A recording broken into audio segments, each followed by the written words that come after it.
Charles. Welcome to the April 22nd, 2021 meeting of the Town of Southampton Planning Board in accordance with the Governor's Executive Order 202.1 and its related extensions, and until further notice, all of the board's meetings will be held remotely via video conference. So we ask the public to continually check the town's website for updates and new information. Glorian, can we have a roll? Chair LaFaro, Present?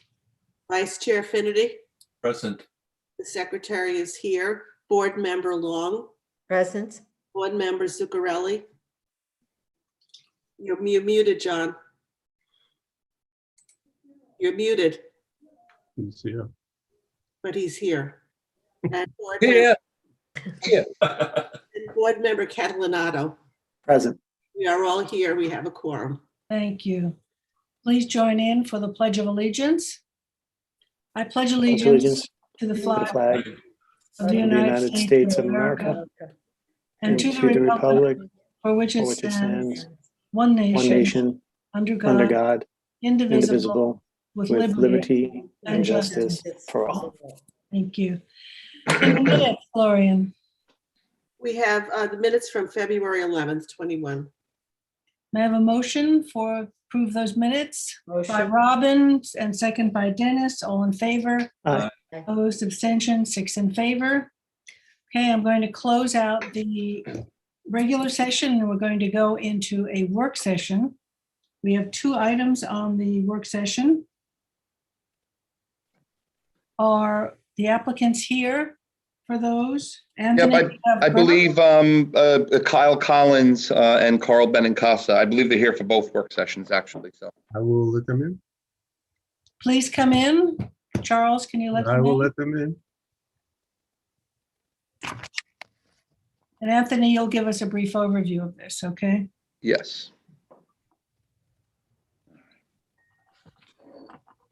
This, are they in, Charles? I'm, Well, it's okay. Kind of hard to let them in when you gotcha. hang on a second. No problem. Don't put that up right away, Anthony. Okay.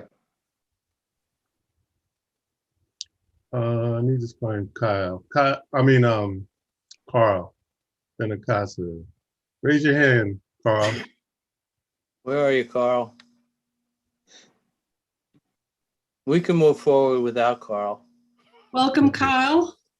Welcome. Thank you very much. Good afternoon, board. Oh, yeah. You looking younger.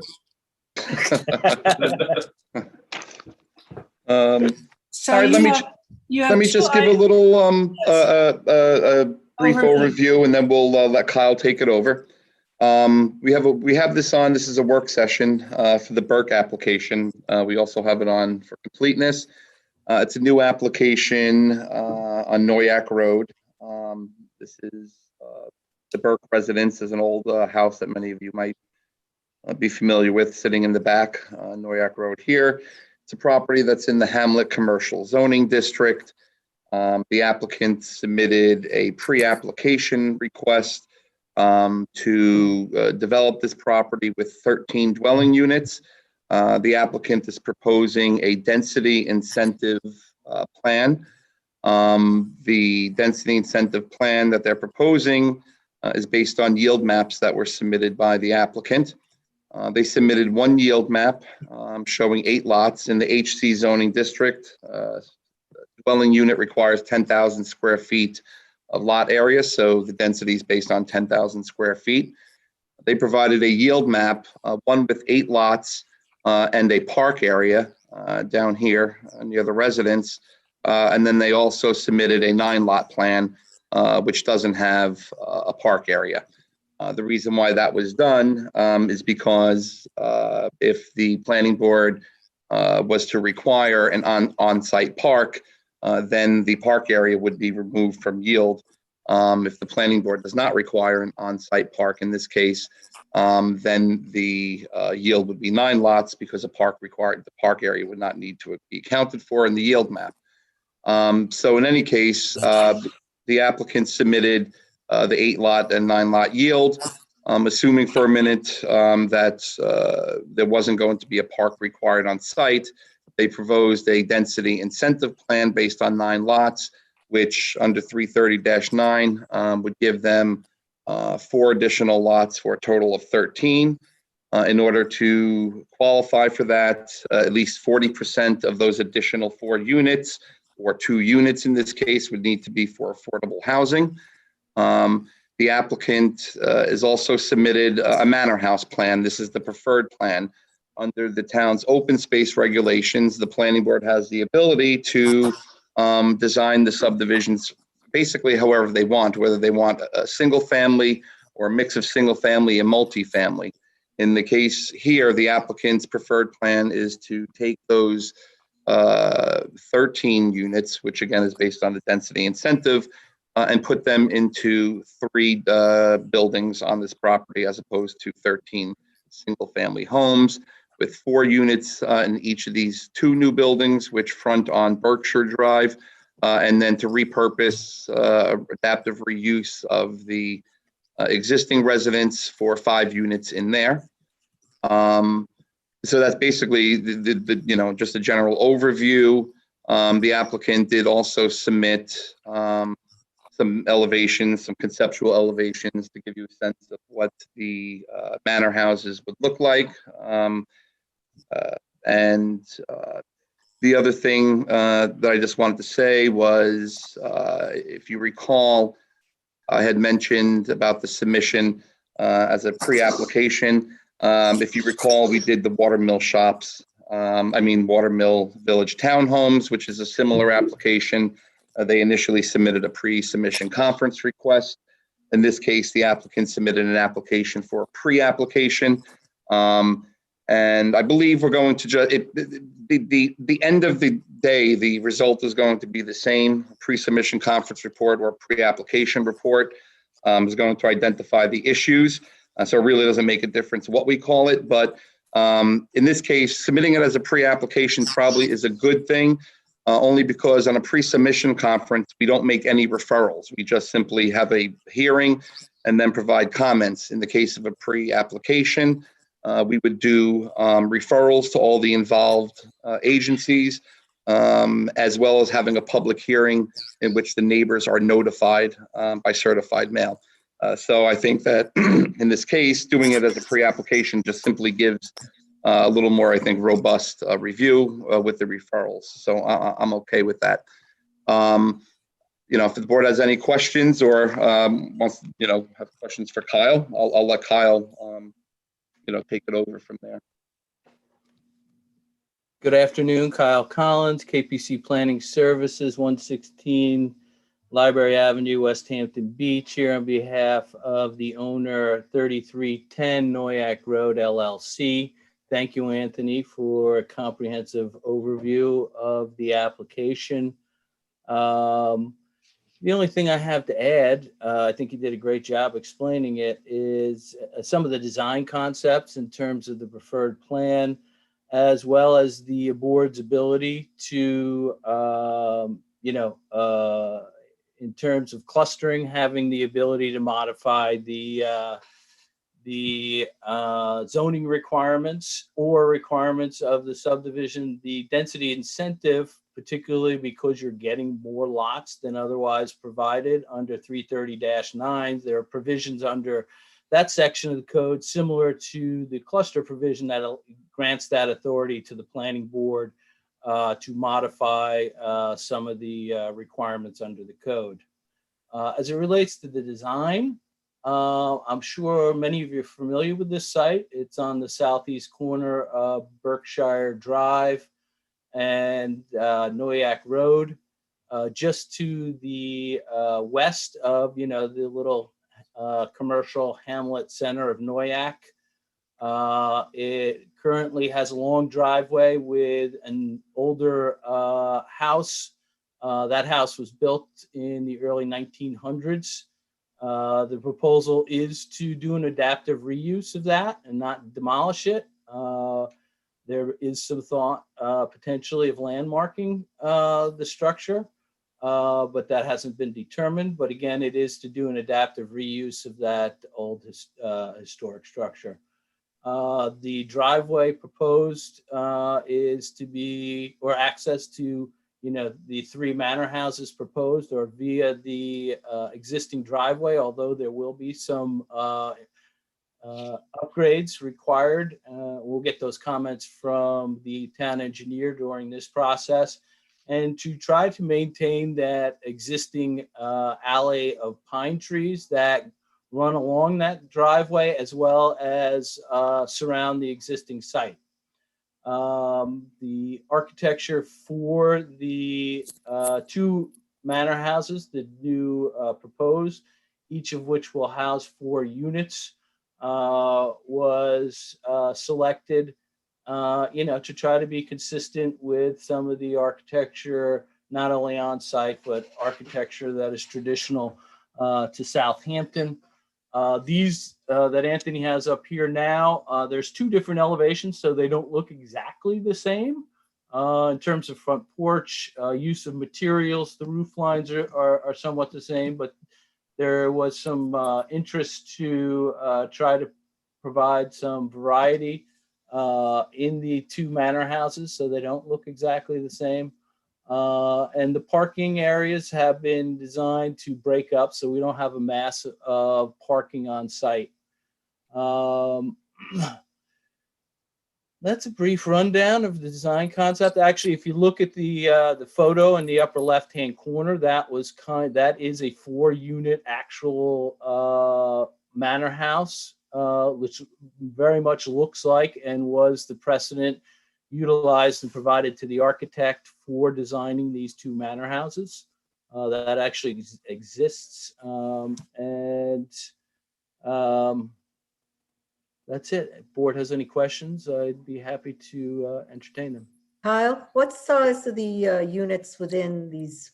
They're all two bedroom, and I think they're approximately 800 square feet.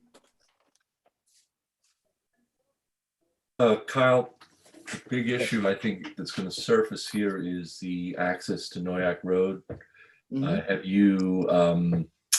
I'm sure you've done some evaluation of bringing the traffic in from Berkshire. That would be a potential. You do, if you see in, we could provide an alternative access, but one of and as part of the secret, we would be providing a parking, somewhat of a, not a parking, excuse me, traffic analysis to see what the impacts of the number of units, particularly 2-bedroom units and on parking. But we could provide potentially an alternative access to Berkshire, so all access isn't on and off of Noyak Road. But that's I know the driveway is existing and it's been there forever, and you're trying to retain that. But you're talking about 1 residential unit using a driveway as opposed to now 14 onto busy Noyak Road, approximately 80 feet east of an adjoining relatively busy Berkshire has through a series of expansions has now contains quite a bit of traffic. So the traffic analysis is yet to come, but all our planning, and you more than anyone could tell us that all our planning directives sort of steer us to bring minimizing curb cuts on Noyak, minimizing vehicle activity on Noyak Road, kind of using collector streets, which Berkshire is, to yeah, we could take a look at that as part of the process. Absolutely. And the other question is how are you handling septic sewage for health department? Do you do credits or? Yes, we'll have to do some credits for health department. Are you contemplating sewage treatment? We won't need sewage treatment, particularly with the IA systems, but as a result of having the credits, we will have to go just because we're east of the canal and we're not in the Pine Barrens. So we do have to go to the border review. As part of that border review, they are going to require, and this site is in the priority area where you would have to put an IA system. We have talked to some of the IA and looking at the Fuji's data coming back for the last 3 years has them returning the outfall at below 10 milligrams per liter, which is below the 10, that 10 milligrams per liter is the drinking water standard. So yes, there will be some on-site treatment in terms of IA system, but no, we're not proposing at this point to do an Appendix A system, which is, a chromoglass or not one of the other Appendix A. But again, we're kind of early in the process. We have not submitted anything to the health department, but that is our thinking right now. Will these units be owned or rented? They will be, we are in a subdivision. We will be asking for a condo map at the end of the day. But right now, that hasn't been determined if the current owner is going to rent them. I think the intention here, at least in the short term, would be they would be rental units. But I think, he wants the option to sell them at some point in the future. What about on-site maintenance if they are rental units? Well, the owner lives right down the street, but yes, they would have to have an on-site. They do have existing garage and some, existing framed buildings that can accommodate the on-site equipment required to maintain that site, and that would be part of the ongoing maintenance. Whether this was condos, the condo association for 4-unit would have to deal with that, as well as even rental, would be required for the landlord to maintain the existing, the conditions on site. So Kyle, I have a couple of questions. One relating to the code, the 339C, which, as you well know, has both general standards and specific standards. Mm-hmm. And my question is, on the specific standard D, 1DE, the density incentive for affordable housing shall only be authorized in those hamlets where the population density is equal to or less than 500 persons per square mile, exclusive of land owned by the state, county, or town, etc. So you have reviewed that requirement, that specific standard? No, actually, the town typically has prepared reports on that. We have requested that data from the GIS. That would come out as part of the review of this application. My understanding, it has in the past. They do use the most recent The decennial federal census. Is exactly. So the new from 2020 hasn't come out yet, so we're still using 2010. And my knowledge of those reports, you're still using 2010. NOIAC still met that standard. But I did ask Anthony, and I've reached out to GIS to confirm, so the board will have that information. Okay. And then a second question is, isn't it my understanding that the maximum number of units in a manor house is 4 and not 5?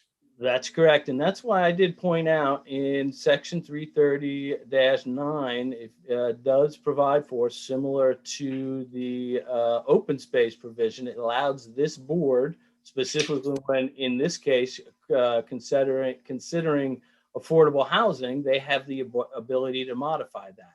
So we would be requesting that this board, through those provisions, to add an additional unit in this house that we're doing an adaptive reuse. So it's not as of right. We would have to review it under the code, right? Yes, the board has the authority, just like in a cluster provision, or particularly in this case, because of the affordable housing, and it is under section 330-9, that the board does have that authority. The other alternative, we take we just put 4 in there and then put a single family home somewhere. I just thought it would be better to try to cluster these units, particularly their smaller units. We're not talking single family homes. An adaptive reuse of that historic structure would be a better layout. And that one existing manor house that you're repurposing, which was the original home, the Burke home, Yeah, can accommodate five yes, apartments? yes, we did submit the floor plans for that. It showed the units, so we submitted floor plans for all the units, all the manor houses, so you do have the layouts on the record. Okay. And I just want to underscore Dennis's comment about Noyak Road Okay. as being heavily trafficked, heavily trafficked in the morning and in the evening with the trade parade going home. So if you can design this so that Berkshire Drive is used and you have one curb cut, it would be an improvement. Yeah, that was. We can look at some different alternatives for circulation on site. Maybe it's a one-way in off of Noyak, but we'll address those through the review of the application. Okay, so where does that leave us, Anthony, in terms of this as a pre-application or pre-submission? Becky, can I ask one more quick question? Yes, please, Dennis. So Kyle, this is a cluster, is there an open space component to this or a No, parcel? actually, this isn't through the cluster provision. This is through the 330-9 and allows the board to, it does meet the definition in terms of the amount of open space that's there, but this is actually being done through 330-9 and the provisions under the code for the board to modify the code requirements under that. So it's okay. technically Right. being asked for under 330-9, not under chapter 147. Right. And then Dennis, just to add to that, I thought about it as well. So as part of the pre-application report and review, there'll be an analysis of all those sections of the code, 330-9, 247. And I will lay out all the requirements and all the. Can I just expand a little bit on the traffic issue again? I think when we're going to do this, I know we end up doing a traffic study of Noyak and Berkshire Drive, but I think that it should be expanded to go up and down Noyak Road, because we have some restaurants there. There's other strip stores. I think there's a deli not far from there.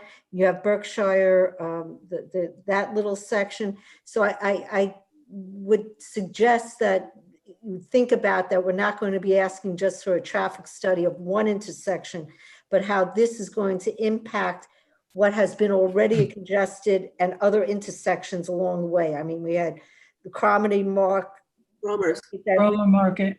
Market, which we did years of work and balancing. So once you're going to introduce this kind of density, you're going to start to throw off the numbers. So just as a thought pattern, you might want to present or start thinking about your traffic study being much more extensive than just a snapshot of the event itself or the development itself. I'm sure the planning board in their pre-app report will identify what the scope of that traffic study will be prior to the submission of final application. Just giving you a heads up. Right. Thanks, Robin.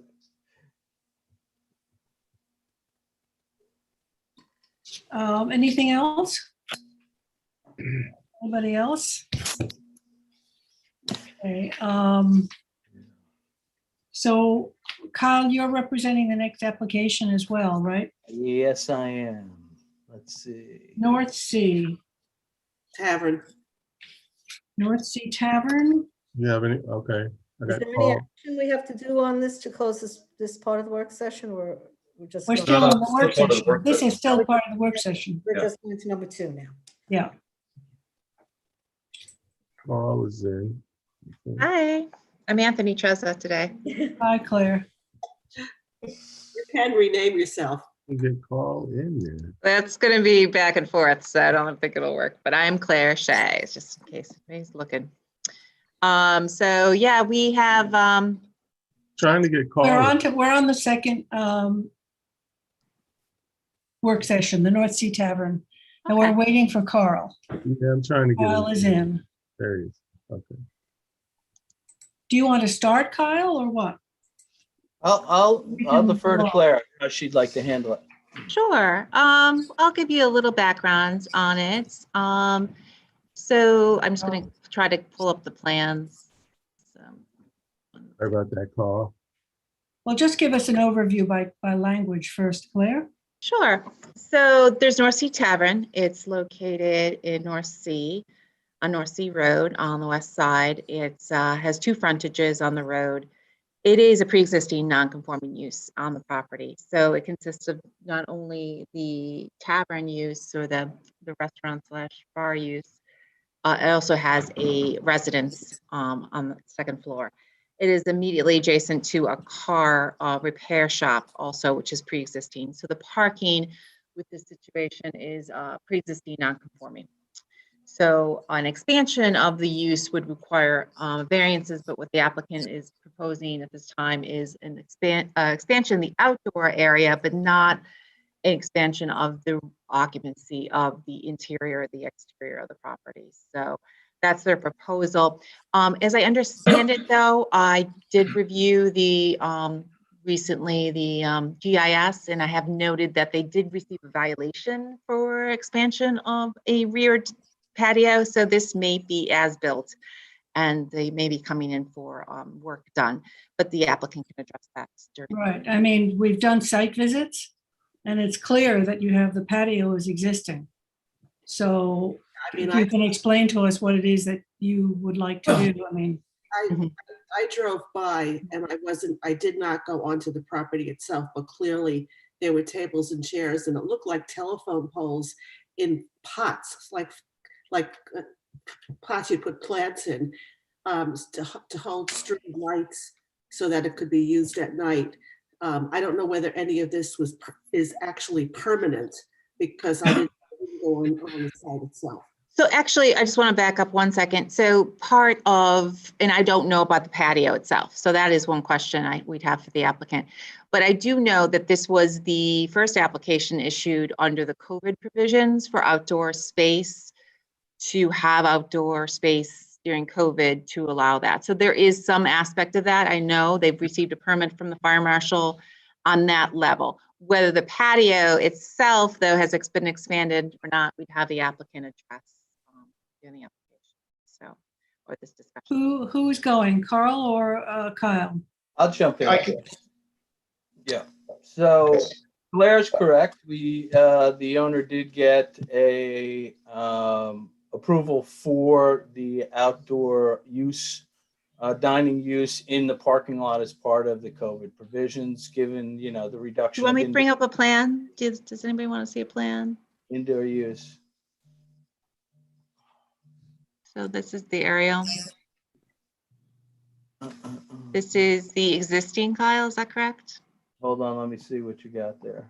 Yeah, let me give you a better view. Yeah, that's existing. You got the existing? No, that's, well, Yeah, well, that's the that's existing. existing without the patio, without the, And without the COVID permitted outdoor dining space in that That's- parking lot. So Mhm. prior to, So do you have a COVID. current, do you have something current that shows us what the patio is? I'm looking at a photograph of it. yes, we do. So that's what we should be looking at there. There it is, yes. So this exists, this proposed outdoor seasonal seating No. area. actually, if you No. look and you could see it, I put an overlay and you can see the transparency, and I apologize, we didn't, and I thought we did, but Claire, if you don't have it, is we do have a survey showing the outdoor approved COVID parking. But if you go back to that site plan, you'll see underneath there, you know, right where it says that 24 north, south, or vertical, you'll see under there are the shows where those flower boxes are, and that currently define the COVID permitted outdoor seating area.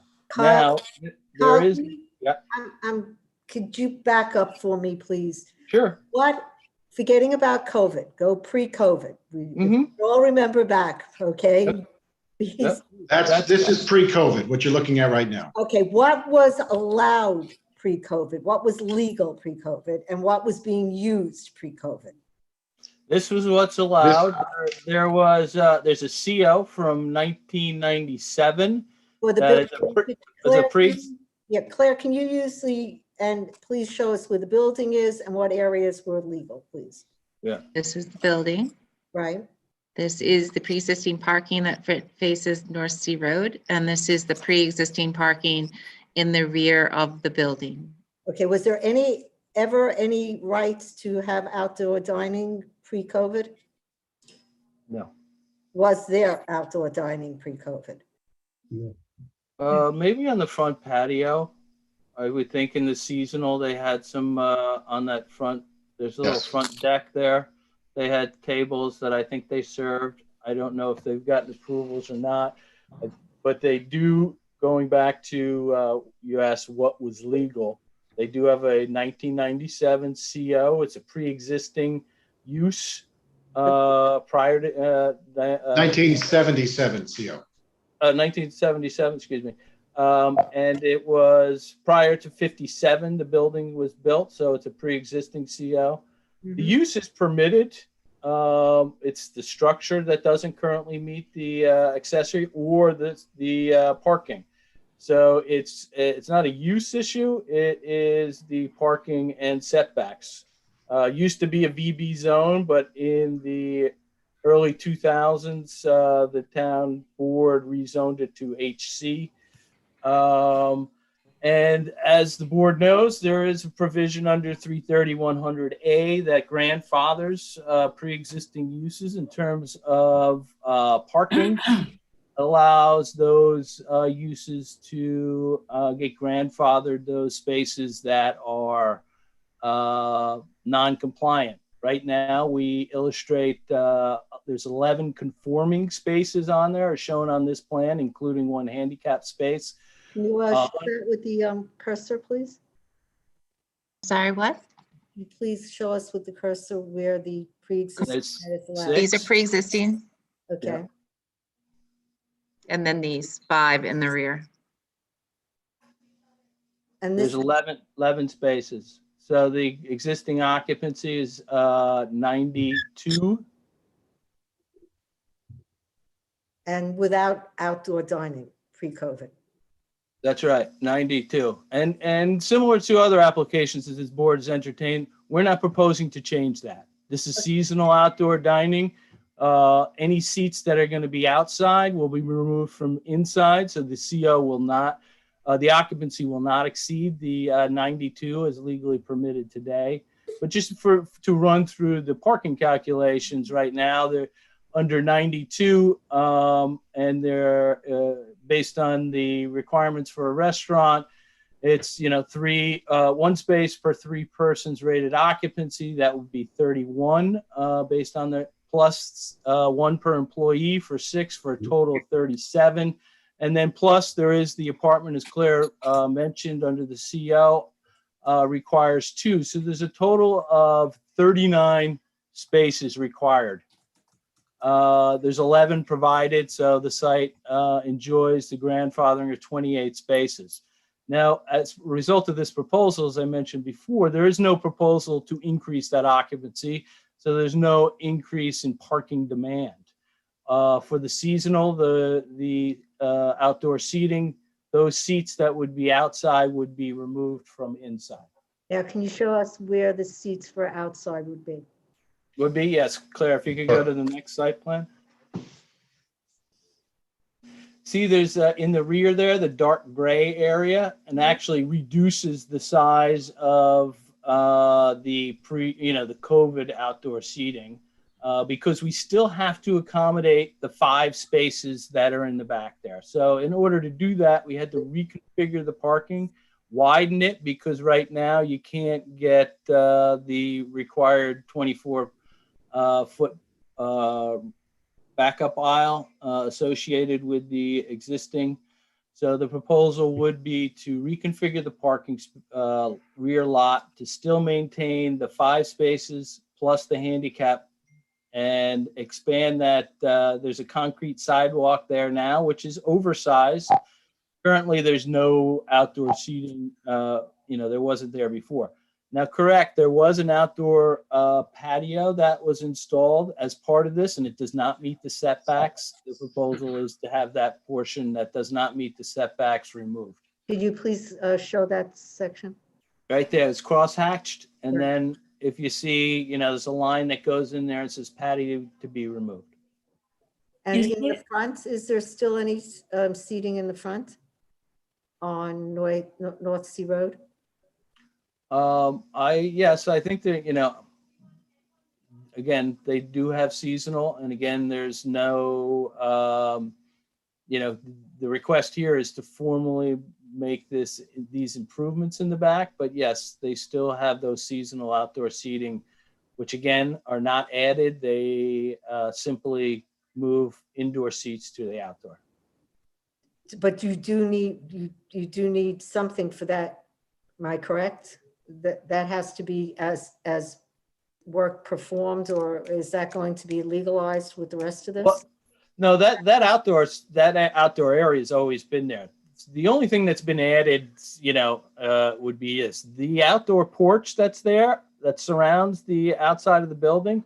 That is on the survey that was issued with the 1977 CO. And is that porch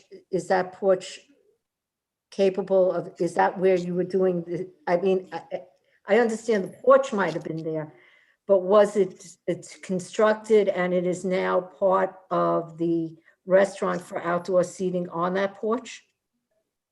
Correct. There's always been outdoor seating on that porch. And now there's additional outdoor seating in There's an area to accommodate additional outdoor. Correct. right in front of the parking. I'm just trying to get a qualification as to what you're asking the board to expand.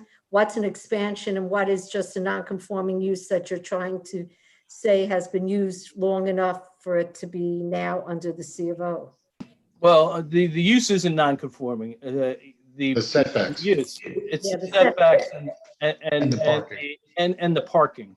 So the seasonal outdoor porch is my understanding has always been used for outdoor dining. The enclosed porch.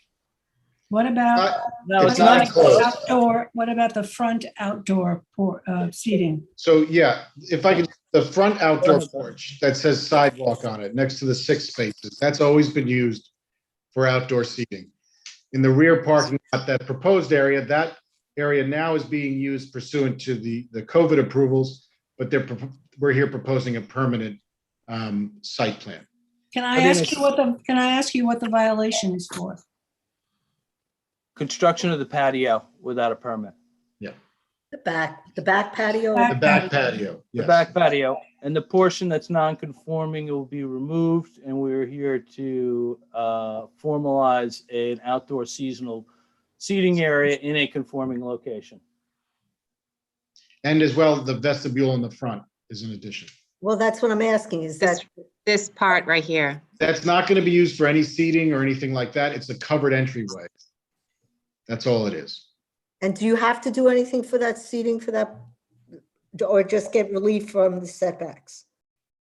We don't need relief from this. We're grandfathered setbacks. Are you talking about in the front? Yeah, I'm just trying to understand the front. The front patio was existing at the 1997 CO, so it is 77. 77. Yeah. Do you want to maybe, because I think it's a good question, maybe just put this part of the application just, to recognize it? Like Sure. there's 4 seats out here or 2 tables or whatever you do. I think that's worthwhile. That's what I, The board Well, say. I think it's accurate, Right. We have to have an Yeah, accurate- just say existing depictions. outdoor seasonal. Mhm. That way we know there's, how many seats are coming in and out seasonally. No Mhm. problem. So I have a question. that's where I keep going with this conversation. Thank you. Yeah, is that good? Okay. Good Sure. idea. I have a question about the parking. You have 11 spaces, and though you say you should have 39. What are you going to do because of the impact of all of the parking on Parish Road? Where the Oh, people who come in- that's it. Well, there is permitted parking. However, the parking that is there is not utilized by, or at least the daytime parking on Parish Road. There's on-site, I mean, it's permitted on-site. However, some of those parking, the cars that are parked on Parish are, they're not associated with the restaurant, but in fact associated with the car repair place that they park some of their cars there. Is the car repair place have anything to do with this tavern, or are they? No, nope. Separate lots, totally different, nothing to do with the one or the other. They're not even connected structures. It looks that way, but they're not the same structure. Right. I've driven by there 100 times. I'm not sure. There's so much going on parking wise on both sides of the street there that to be safe, you couldn't even look to see if it's two buildings, because cars go every which way, and there's between the deli and then the car repair and then this restaurant. So it's a difficult spot to drive. And dangerous in my opinion. Right, and it's a difficult spot for parking. It's very constrained. So I think you hear the concerns of the board. I don't know where you're going to put all that parking in the rear, but. And I also ask about curbing. Are we going, because that area, their curbing is really, I mean, I've eaten. There isn't any, right? I There mean, isn't just pull any in. curbing. There's no designation of curbing. So I'm thinking about also cars getting out now, because it is hard to get across that street to make a left turn. Traffic coming in and out of that back parking area is concerning on a busy night. So I don't know if you had plans for curbing in that area, for or maybe no left turns coming out of there. I don't know how you're planning on traffic coming up and down that street and coming out. Which street can you just, Okay, yeah. if you go back to the map. I was going to point, but that's kind of. Is this okay? Are you talking about this exit? Yes, thank you. And then getting out onto the main North Sea Road. Yeah. Right, the front of the the curb building, you on just have to Parish back Road. out. Yeah. You have to back out onto North Sea Road. Yeah. And Parish. I mean, it's. Well, right now you do not have to, the reconfiguration of the rear parking lot and you're correct, the existing curb cut and driveway along that western side of the building to the rear parking lot is existing, and it would typically have to be 20 feet, but it's again another pre-existing non-conforming feature here. The only thing that's proposed here as a result of it is the reconfiguration that does not affect, and probably actually somewhat improves, because you won't have to back out onto Parish. That's why we provide the 24-foot access way behind those parallel parking as required under the code, so you can actually turn around and get back out of those spaces. So you're suggesting a turnaround so that people don't back out, and That's how they'll go. That's You have correct. to do a sort of a broken U to get out of there. I mean, that's tight. It's extremely tight. No, it's 24 feet. It's just like any other parking lot. It has to be a conforming space, and these are the parking lot is designed just like any other parking lot that you guys design, as required under the code. is there any other curbing that you intend to put in to help out that area? Well, there is curbing in the back parking lot. We do have to widen that back parking area in order to maintain those 5 parking spaces. Everything else on here, again, we're not increasing traffic demand. The number of seats is exactly the same, so the number of potential customers is exactly the same. Any off-site improvements, there's no increase in demand. So currently, there's no proposals. I mean, I understand what you're saying in terms of the existing conditions in that area, but what is being proposed does not change those conditions, is what I'm saying. This solid black line is your property line. And I'm seeing everything is out, the planters and everything are outside of the property line. What are you encroaching on there? That's in the right of way. And again, it's pre-existing non-conforming, all shown on the 1977 survey that got a CO. Who else uses that right away? It's like a, you know, Public it's, road. it's a sidewalk that's within the existing public right of way. Does it in any way interfere with anyone? I don't know what's up the road a piece on that right away. Residences. It's It's all existed, residential. There are residents up Parish Road. There's no sidewalk though. Once you but get it's, to it's, yeah, once you get past further, there is no, you know, no further sidewalks on Parish. So- But those conditions existed prior to 1957. And the right of way, okay, so you're encroaching, interesting. I mean, And so you'll be able to get 6 parking spaces in the rear of that property? 5. 5 and 6 in the front. 5? You'll be able to get 5 in there? Yes. You have to clear away trees or, No, Nope. it's all clear. and there's a fence between you and the garage? Yes. yeah, I mean, Robin, you're concerned about the traffic exit in Parish. I'm concerned about the cars parked in front, backing out onto North Sea Road, especially when the cars from the garage are out into the road just adjacent. So there's like not even sort of the shoulder to try to use. Yeah, I think this is some things we ought to look at in site plan. Yep. Okay. So I just want to be clear, they should submit a site plan application, public hearing? And referrals, of course, right? Where are we now? We're gonna go They to are work getting ready session? to submit, and I suggested to them this work session because of the issues on the property, and I wanted them to Any clarify. accommodation of our comments, or they're just going to submit what they have? Is my question. I mean, the point of a work session is to have a dialogue back and forth and hopefully improve the application. And, so if they submit the same site plan, We'll certainly label that front porch as you requested. Was there anything else specific you wanted us to address, Jackie? well, I mean, it would be great if you could modify some of the front parking so that so the safety issue of backing out to North Sea Road is somewhat reduced. I mean, it's a highly dangerous situation. Okay.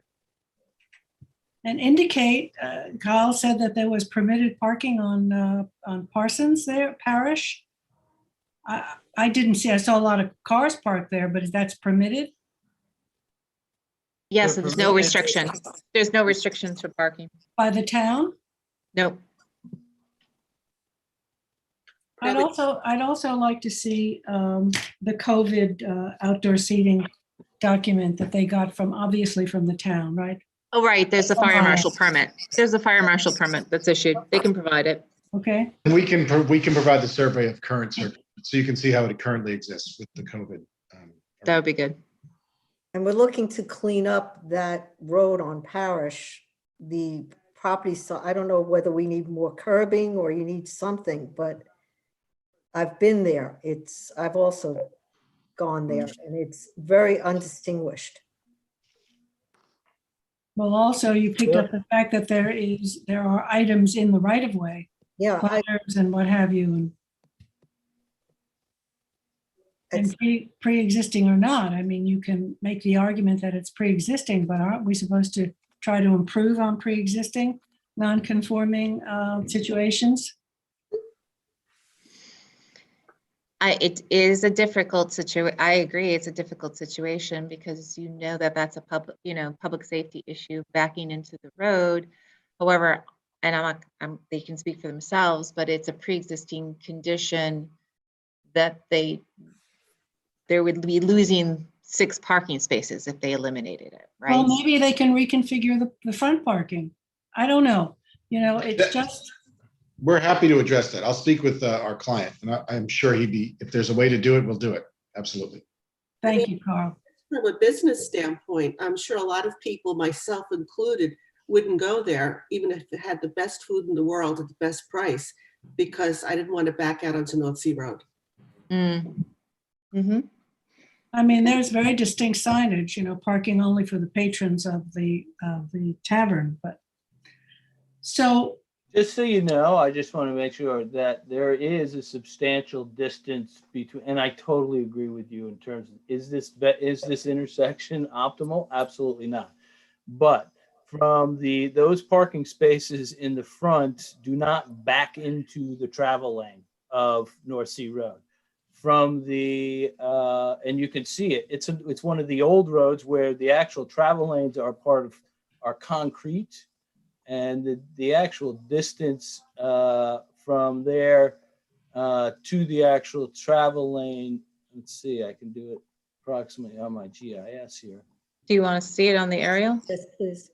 is, just so you know, it's almost 50 feet. So maybe So- there's a way to formalize that a little bit more. Maybe you can do something there. Mhm. So because when you say you're backing into Noy, obviously the right of way in this location on it's County Road 38, we all know it as North Sea Road, is wide, and we can take a look at it. But a lot of that is within the county right of way. But we can take a look at it. Which everybody has built into the county right away on the other Yeah. side.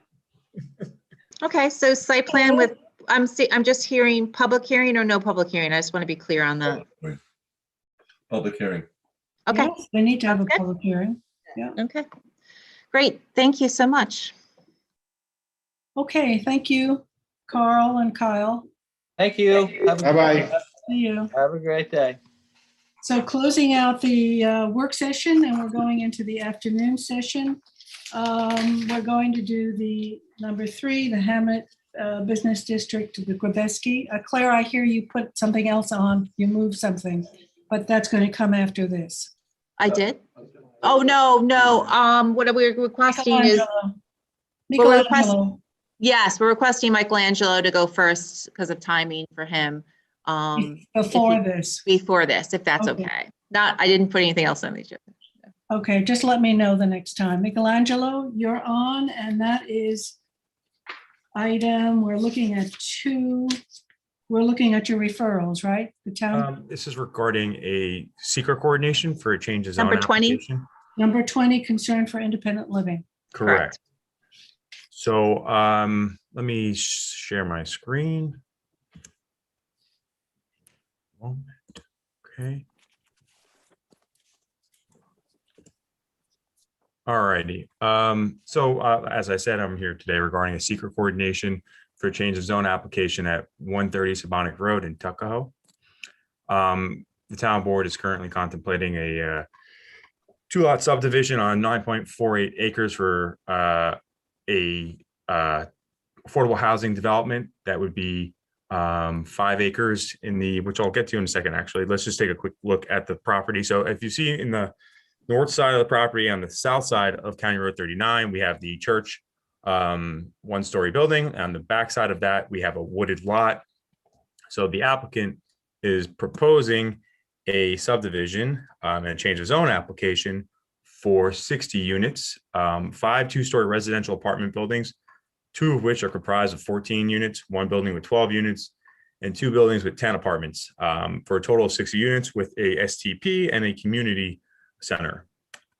So typically the town board will assume lead agency for a secret coordination, but the question is, in this case, is the planning board willing to relinquish lead agency and move forward as an involved agency where you can provide comments at any point. And at a subsequent meeting, I would be back here to collect those comments. So Is Do you have that, any so is questions? this about coordination? yes, and It is. that's what we're Only- here. Only about coordination, Yes, we're only coordinating. right? What's the So- change of zone application, correct? The change of Correct. zone, which is town board. Yeah, Correct. Right. Once the zone is changed, then it would come back to us for site plan, Yeah, right? So I mean, the major action here is the change of zone. change of zone, Town board, that's a town board action, really. right, You have access to staff. I'm comfortable with it, Jackie.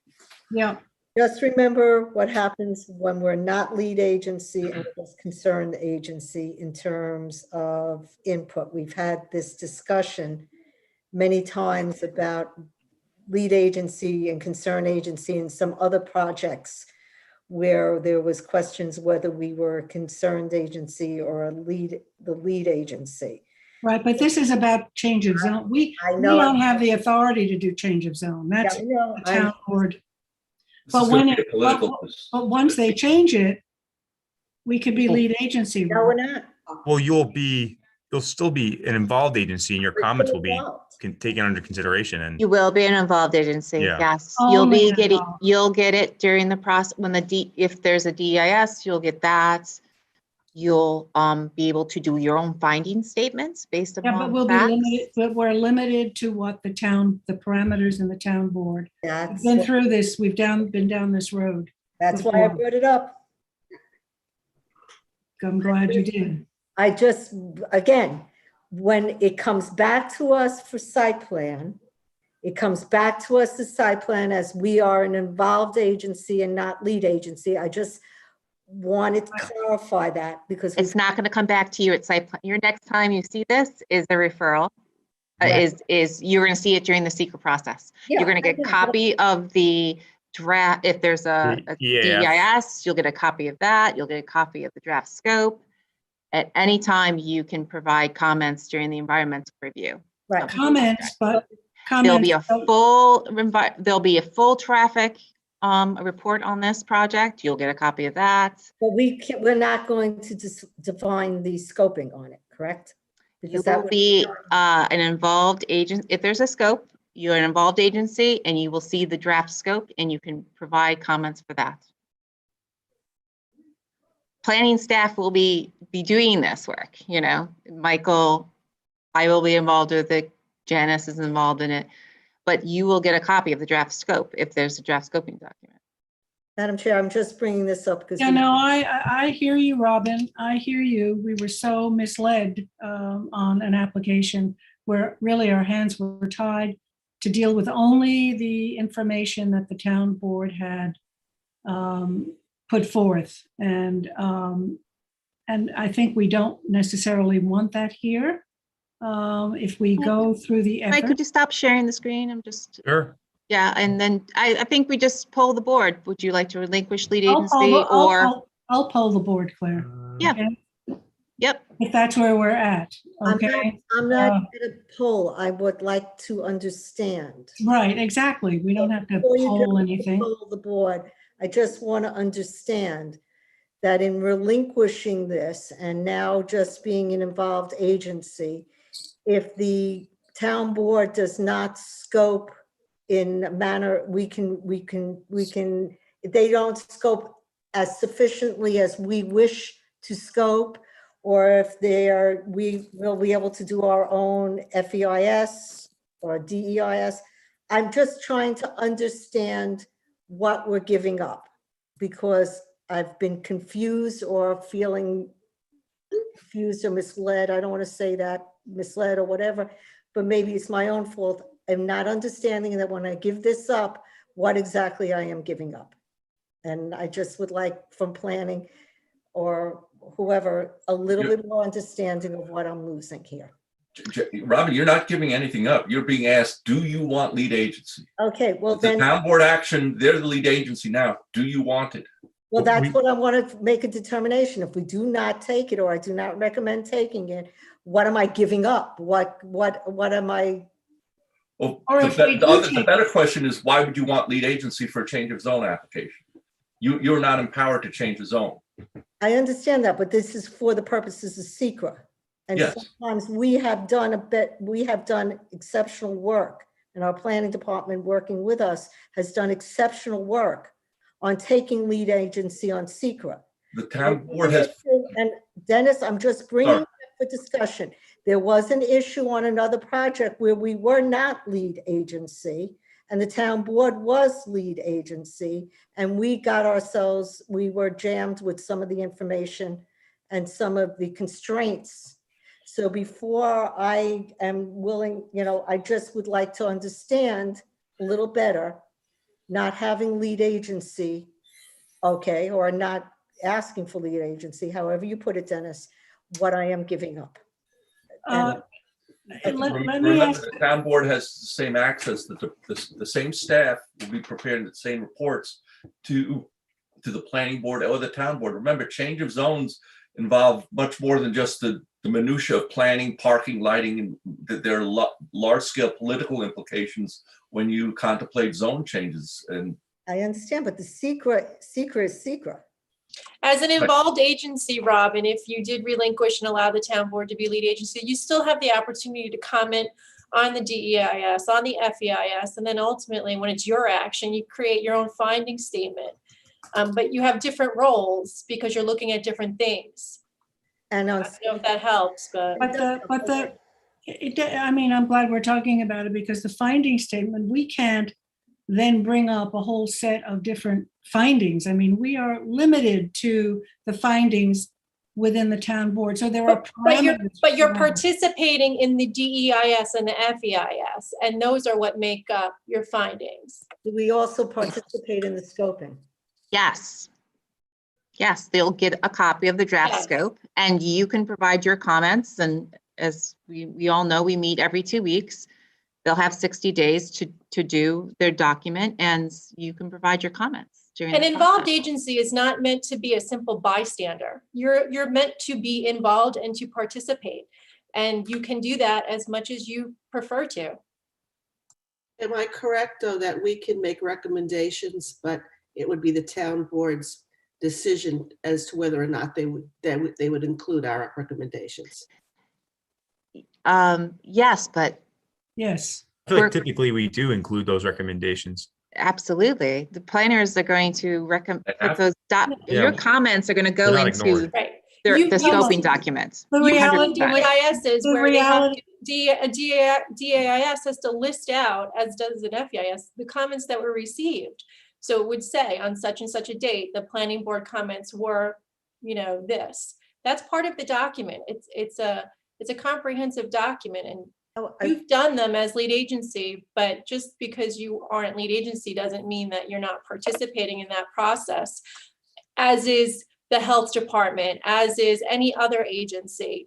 The lead agency wants to hear from everybody. Kathleen, lead agency can't shift after a zone change. In other words, the town board can't go through the change of zone application and then shift it over to planning? No, but when you do your site plan, that's your action. So you're guided. We're limited with our site plan review as we were in another application that I won't mention. We're limited as to the parameters At this time, though, that are set out in the secret document that the town board approves. Now, we have over the years, and Dennis, you know this as well as I do, we spend a lot of time doing referrals to the town board. And I would say a certain percentage of time they're considered and another percentage of time they are not. So there's no guarantee that our evaluation is going to be incorporated into a document. And I think what Robin is saying is that we give up that control, we give up that ability. But think of our duties, Jackie. Our focus is planning, the planning of the site plans. A change of zone, especially for affordable housing, constitutes much broader areas of review that goes beyond the board. Political considerations, legal considerations. That's really the purview of the town board. A good decision from the town board would be to take their action and then give us the vacant site for site planning so we can lay out the parking and everything else. But that's what's so critical with this particular application. There's density, there's access, there's traffic. Right. You have the consideration of the Southampton Village that's involved. But all it's of the those consider, there are a lot of site plan issues involved here. My inquiry is not regarding, I understand, Dennis, very well that we don't do the zone change, but secret is secret. And the definition of a scoping document, I just want to go on record. I don't need to be lead agency, but I want to go on record that we have had problems where we've been limited by the town board scoping document in what we've been able to do, which then has affected the DEIS, which then has affected the FEIS, which then has affected whether we need a supplemental. We can have a supplemental, we can't have a supplemental. And this has all come back from whether we have been lead or involved agency. May I suggest then? I'm sorry, go ahead. Just say that if and when that scoping document gets here, if we decide that we're not lead agency, if and when that scoping document gets here, I just want to go on the record that I am concerned that our voices, because being limited to site plan review and not having lead agency on secret is substantial. It's a substantial issue. I recognize and acknowledge that, and I thought Craig's question was an interesting one. There's no way to segment this. There's no way for the town to make a change of zone and let that be one portion of it and then turn over everything to us. No segmentation, because it's the one action, which is the umbrella action for all of it. But at the end of the day, if you're concerned about you having your input in the scoping document, say it.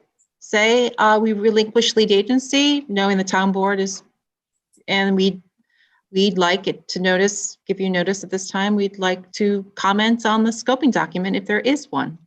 That sounds a little bit like an advisory more than the actions of a planning board. I am the new guy here, so excuse me, this may seem naive, but are we giving up our authority to vote? In other words, are we going to vote on site plan? No, we don't give up site plan review. What we're giving up is lead agency control of the secret process. We become just Of a discretionary action by the town board as to whether or not this change of zone application should move forward. So, and you will have opportunities throughout this process to comment, and those comments are not just taken into consideration, but they are logged. And then if it goes into the DEIS and FEIS, individuals need to respond to that. Excuse me, the applicant needs to respond to that. But there's a limit, Michelangelo. I mean, what we're referring to, yeah, that the belief that we're being told is that, well, you have site plan review. Well, we only have site plan review based on the information of the secret document that the town board provides. We can't go beyond that. Otherwise, we get into a situation with a supplemental again.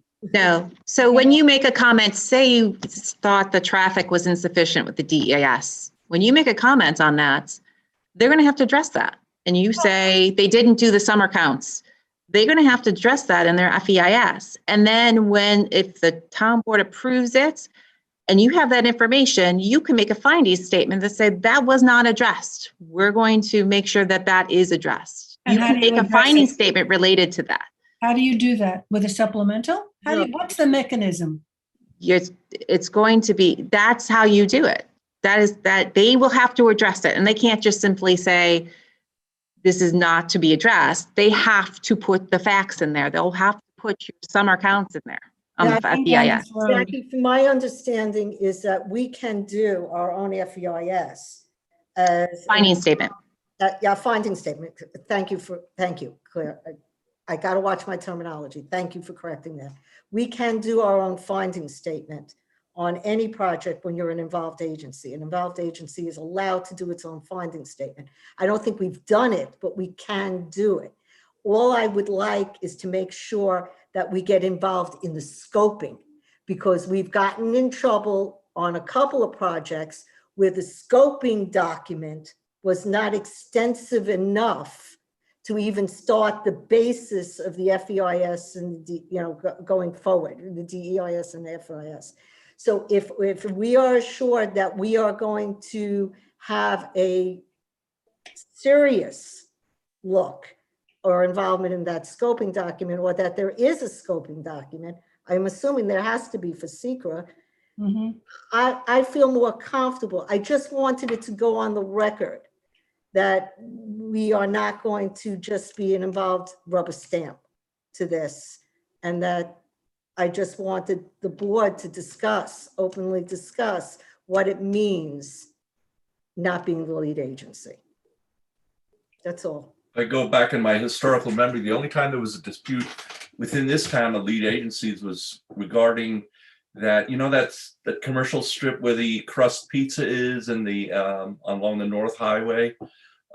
Crust Pizza, there's a liquor store there, and that it was a ZBA application, I think for 7-Eleven, and we didn't trust the ZBA, so it went to the Department of State, who's the adjudicator of these disputes, and they decided for the ZBA. And then the application was withdrawn. Because the main action was, that's right, Dennis, because. the Right, main that action- was, but it wasn't for a change of zone. See, this. No, it was a ZBA application. That's a ZBA, right? We were, ZBA like, I don't trust the ZBA. We're going to take lead agency. Well, I mean, Principle, but the Duked it out. we have more experience doing it, than the ZBA. Well, Really. the Department of State decided for the ZBA. Right, the principal point being that the Department of State said the action was there, a ZBA action, and here would really be a town board action.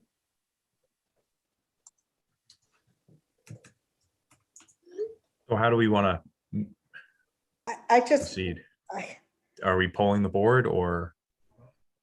Well, I guess we're going to have to, because it's a tricky situation. what assurances can you give me or give the board? I apologize. What assurances can you give the board that as a concerned agency, okay, we are going to be involved extensively or I don't know what the terminology is. Well, I think the first term is as it, Because I will say, Michelangelo, that, and I don't want to bring up Dennis directly, but there's been at least 2 or 3 times where I have heard you didn't scope it properly. And Mhm. so now you're going to have to shut up about an issue. You have to live with it. Much nicer, but it was, by the way, you can't go past the scope. You can't go past the DEIS. You can't go Which- past the FEIS. And No. so and Claire, I'm a little punchy, and now I want to, get involved more extensively from the beginning on. So Michelangelo, help me. well, I don't want to make any assurances, but I will say this. We're at the EAF stage.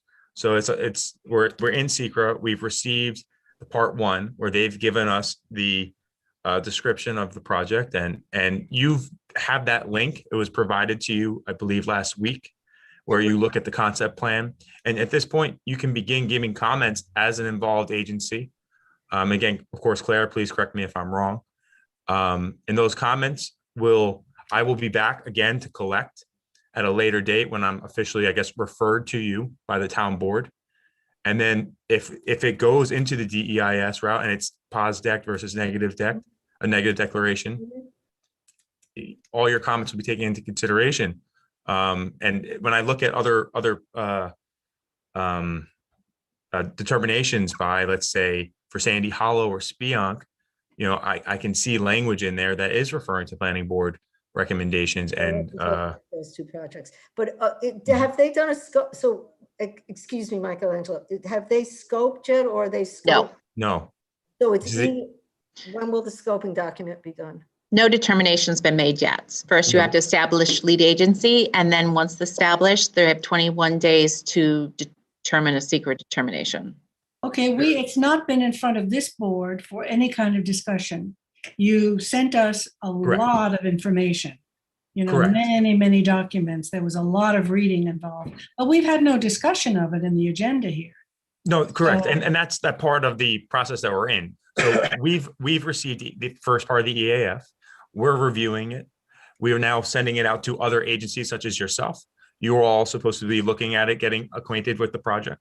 And then at some point I will return, get comments, and then we will make a determination, whether it is neg deck or pos deck.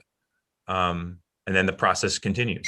So could We're just you, very early in the process. can you come to a work session and that we would dedicate just to this so that you could go over? And Claire, I guess, Matt, you'll be managing this, right? On some levels, yeah. Who did- So The agency on Sandy Hollow, just curious. town Who's board, lead agency? Town board. How about Spion? town board. No, On board. town board. I'm talking about Spionk and Sandy Hollow. Janice is yelling from the other room. She's keeping me in check. Okay, so that's two for Yeah, so the two. town board was a lead agency for both Sandy Hollow and Spionk Dennis, Commons. I really don't want to relitigate, and you know exactly where my head is at right now, and you know what I'm talking about. I'm not talking about whether I should be lead agency or not. I'm talking about how this project, I just found out, and I think the chair wakes up at an excellent point. Yes, we got a lot of information on it. We're supposed to be commenting. Is it coming to us in a work session so we go over it and then we can comment? What's the mechanism? I suggest that we have it scheduled the next work session and devote to this. We'll have time to read the documents that you sent, Michelangelo. And, I'm sorry, Jackie, can you repeat that?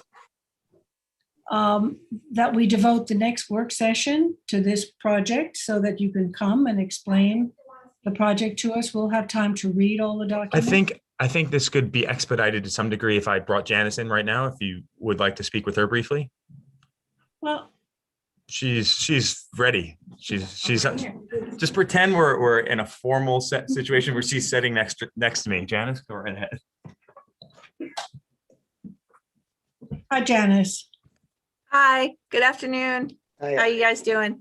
Good. I think you hear our concerns. You would like to dispute lead agency for the town with the town board? No.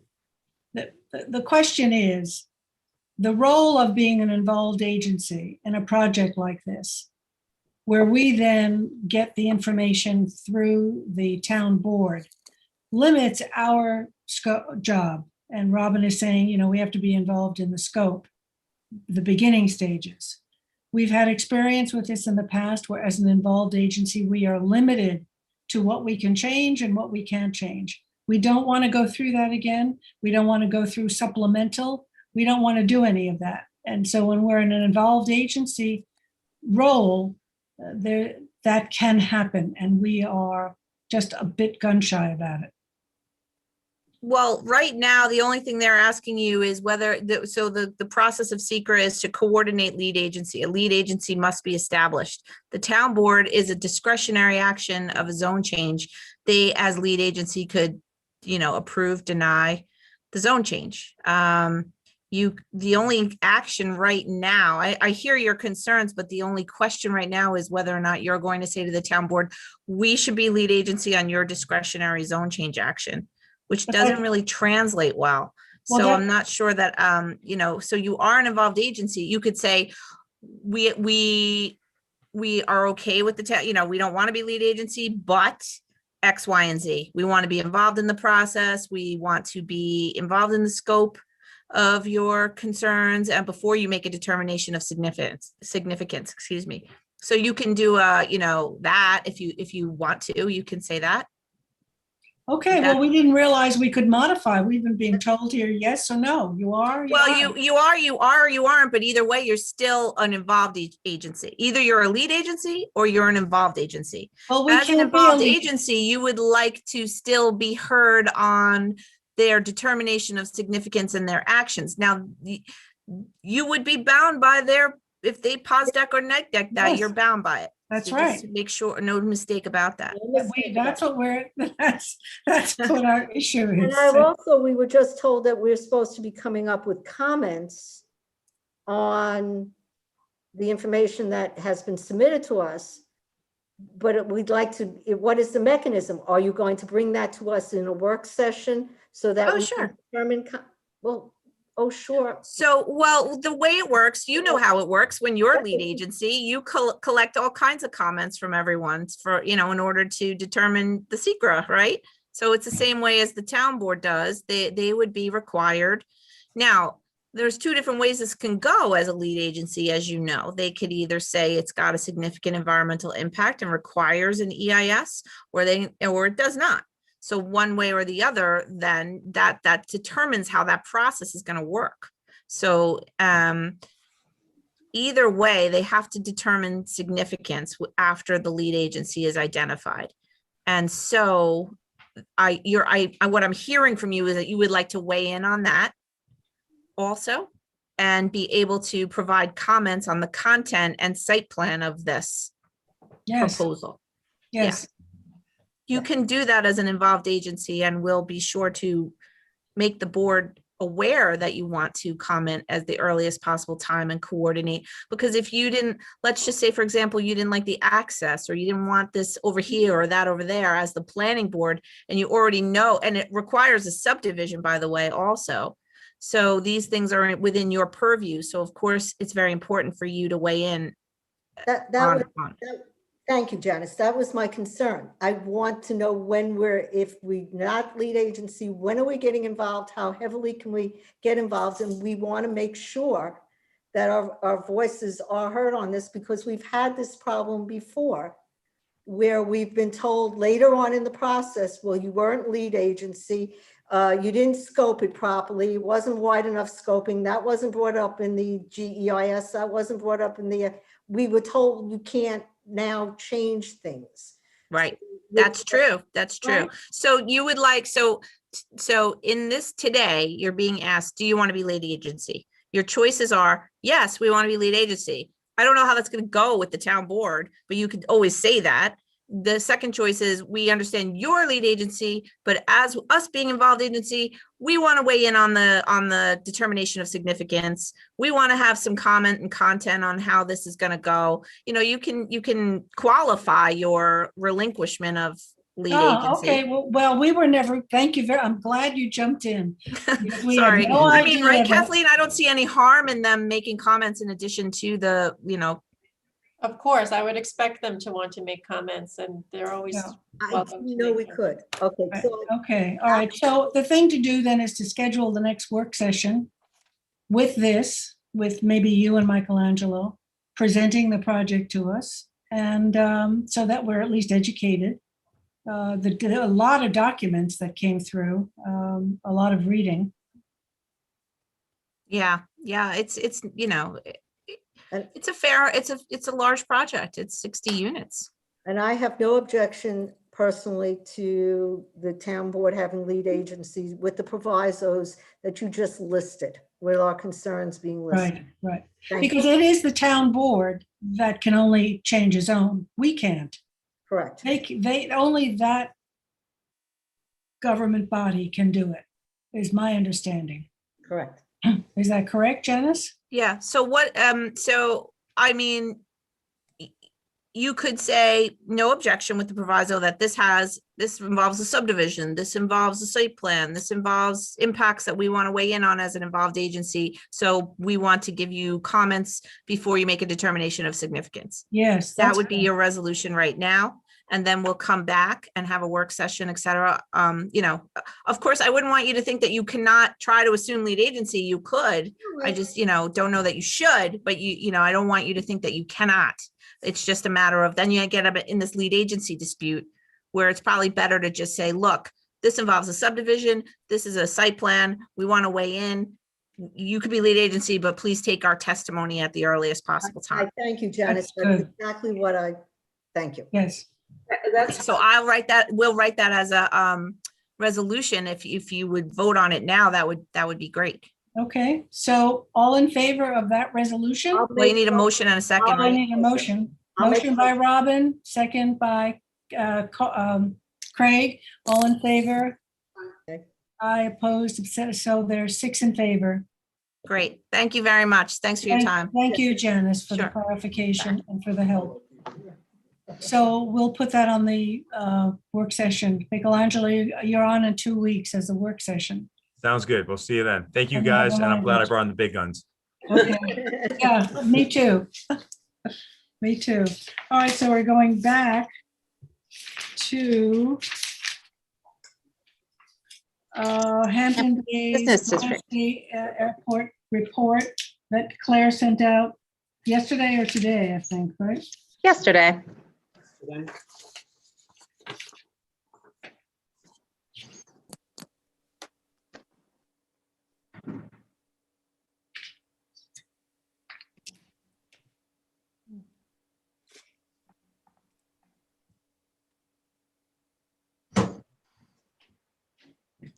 Okay, do we have all the persons, Charles? I'm sorry, I didn't give you a list this time. They're coming. They're Okay. coming. Great.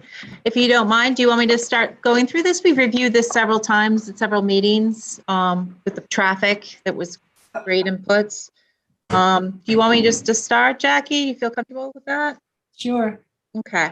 So this is the application. It's known as Phase 5 for the Gabreski Airport's PDD, 88,060 square foot building for warehousing, associate parking. Warehouse distribution is the description. This is the description of the plan submitted.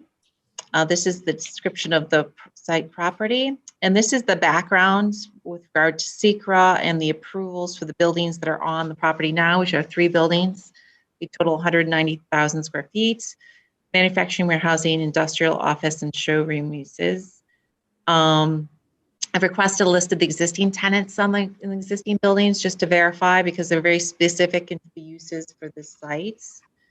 SECRA classification. So this was the history of the SECRA involving the town board and the planning board.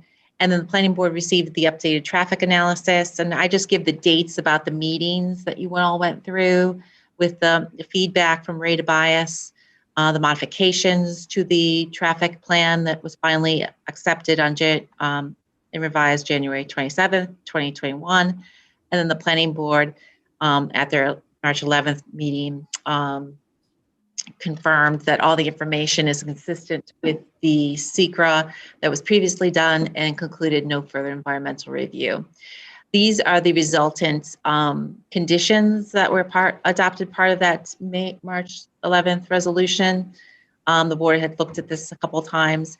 The only 2 changes the applicant has requested is that this 10 a.m.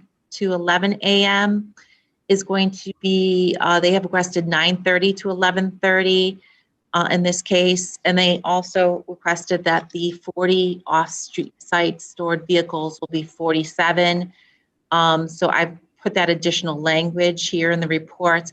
And then I talked to Ray Tobias about this revised the language, and he thought it was fine, that it was consistent with the traffic information submitted on the application. So he had no issues with those. Public hearing, April 11th. So the last hearing, and it was positive. Project results in job growth, aesthetics are being considered, as well as landscaping, support the restriction on aviation, supports project and the need for job, assets to the community. During the process, we had a couple comments, but nothing so far during the 30-day written comment period, which is done on Monday.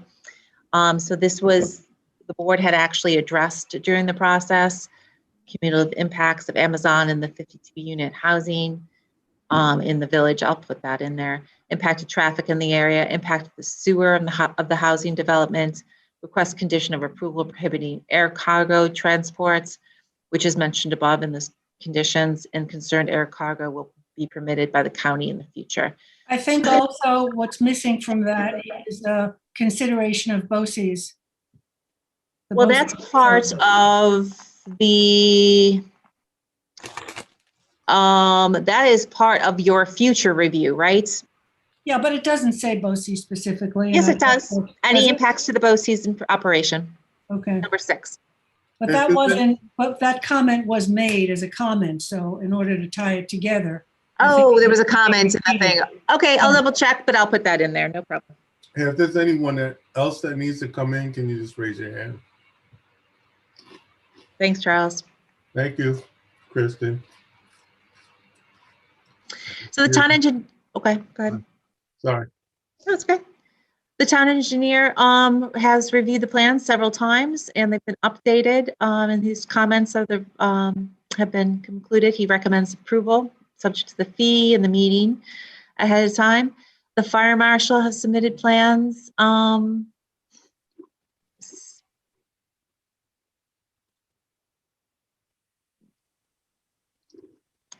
Okay, he recommends relocating the hydrants. So that should be addressed. Additional fire hydrants are required and they should be installed pursuant to the code, the street numbers requirement, and a key box. So they all will be made part of the comments period. The county economic development and planning haven't submitted yet, but we will wait for the comments. I'll follow up with them, and the health department the same. Now, Public Works, I actually asked for the elimination in the median. But since then, I think the applicant has talked to them and they are going to rescind their comments and follow the meeting requirement that Ray Tobias had supported. ARB have reviewed it and issued review. Sorry, approval for the project. And then, so access, I've talked about this, that the DPW has reconsidered their comments and we'll make that a condition of approval for this DPW. And then all plans should be updated to indicate the correct access pursuant to the site plan. Interior circulation seems to be appropriate. They have the walkways.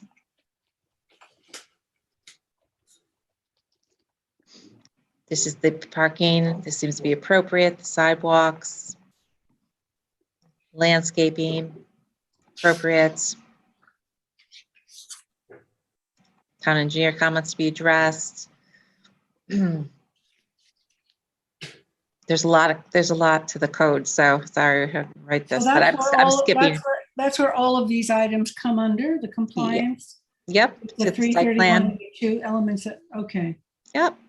The only thing under the comments for the lighting, I spoke to the applicant already, just have to expand the photometrics to indicate that there's less than 0.1 foot candle approaching the property line. So they're going to update the prop on the plan with that. And then this is the ARB, the design. Did you want to see the elevations? You're familiar with them, right? Oh, yeah. Yeah. So I think you've indicated that you had no issues with that. Town engineer again. Can you go back? Wait, just go back. The question mark said, just go back to the site up right there. Planning board indicated their approval of the design. Is that at this meeting or the last meeting? When did we do that? Well, several meetings we've talked about the elevations. It's up to you. If you need to put a date in there, because I do. I was going to put today's date. But what date you're going to put in there? Yeah, I was going to put today's date. All right, because I have no objections to these. Okay, great. I'll do that.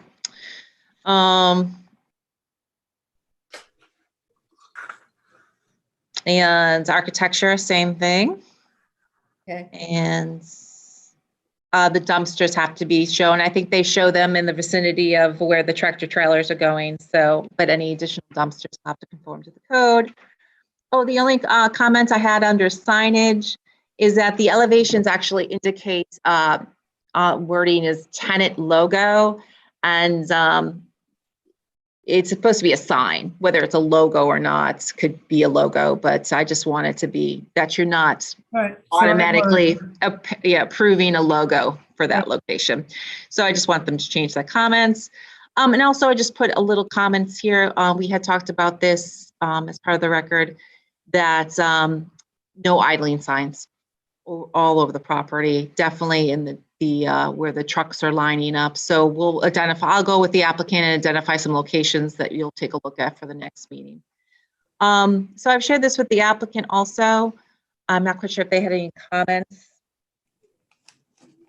on the reports, which will be considered and adopted at the next meeting along with the conditions of approval. Who's taking the lead on the team here? Kristen, you or Ethan, Greg? Who is? Guy. Yeah. No. Kristen, are you?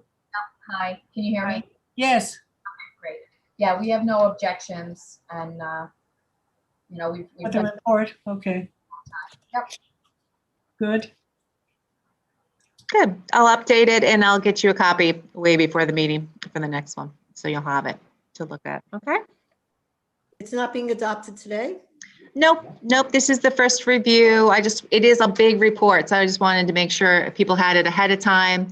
I'll update it with any little things, the BOCES, the dates, and they're getting me an updated lighting plan that I'll take a look at for the next meeting. But then I'll have a conditional approval, which I'll get to you 10 days prior to the meeting, so you'll take a look at it, So, okay? but because, I mean, we know this well, we could approve it now. No, you have a 30-day written comment period from the public hearing that was 2 weeks ago.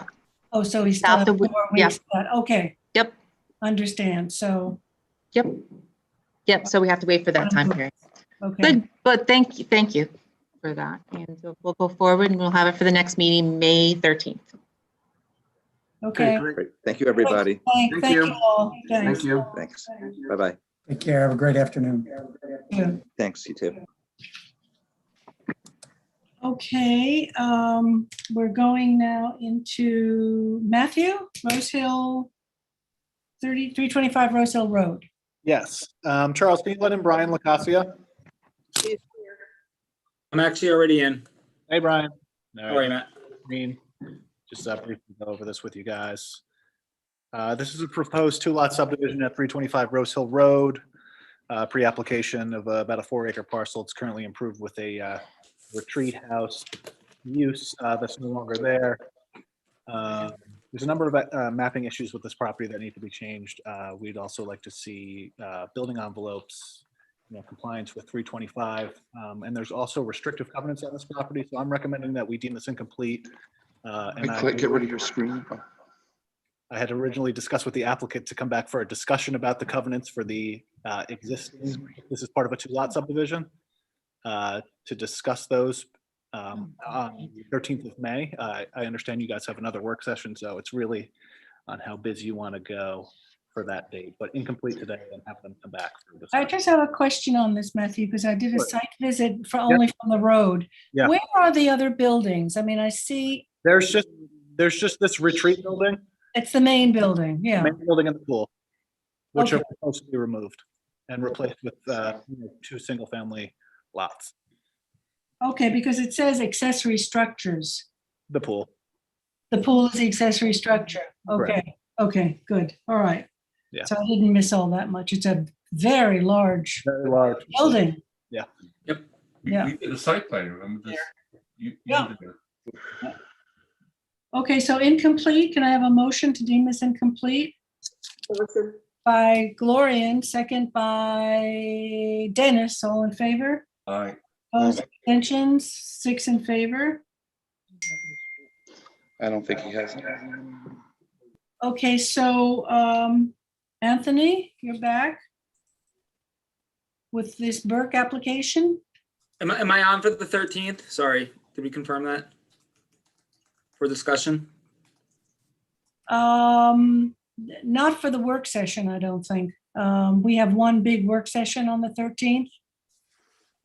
Matthew, you're muted. Hang on, Brian. Yeah, I'm happy to. The next meeting would be May 27th, if that helps. May 27th. Mhm. We could do it. May 27th? Yeah, you want a work session, right? Yes, we need to discuss the covenant. So I Yeah. appreciate the first available work session. Just follow up with Matt by email. Will do. May 27th, thank you. Thank you. Have a great rest of your day. Thank you. Anthony's having a little bit of a technical difficulty. He will be right with you.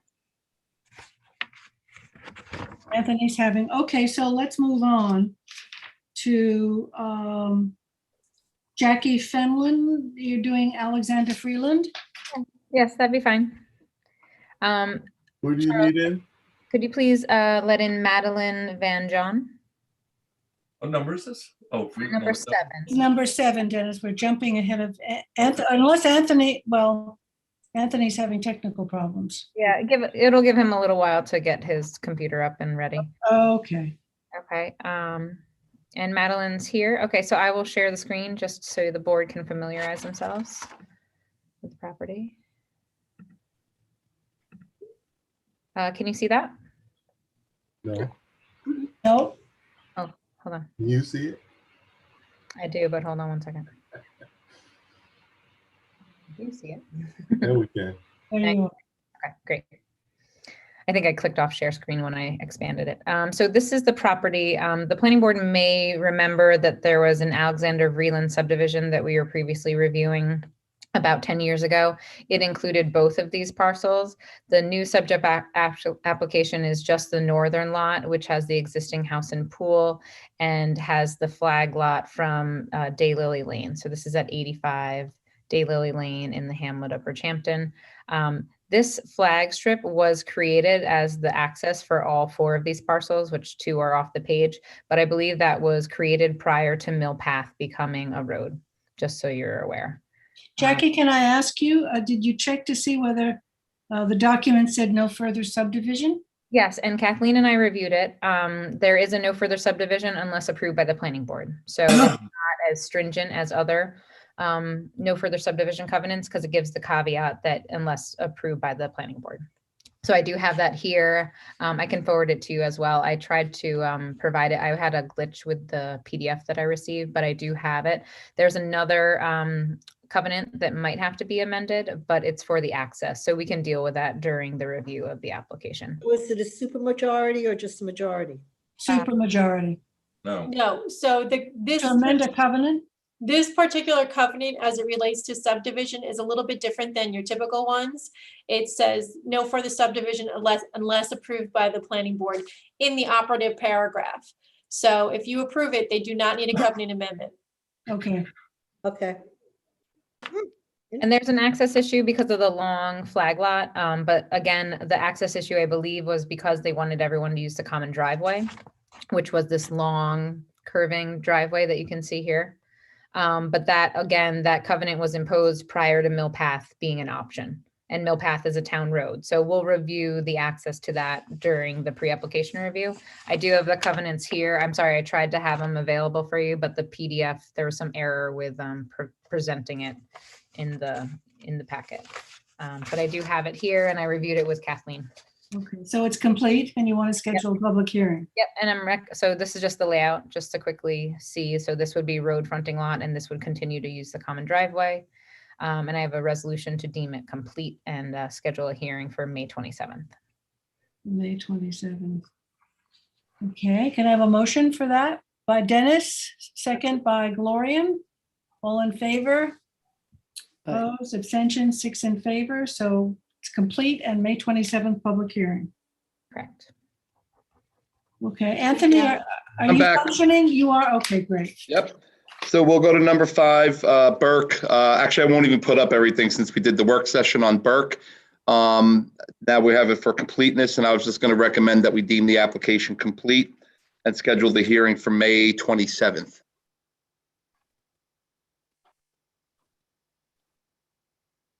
Which application?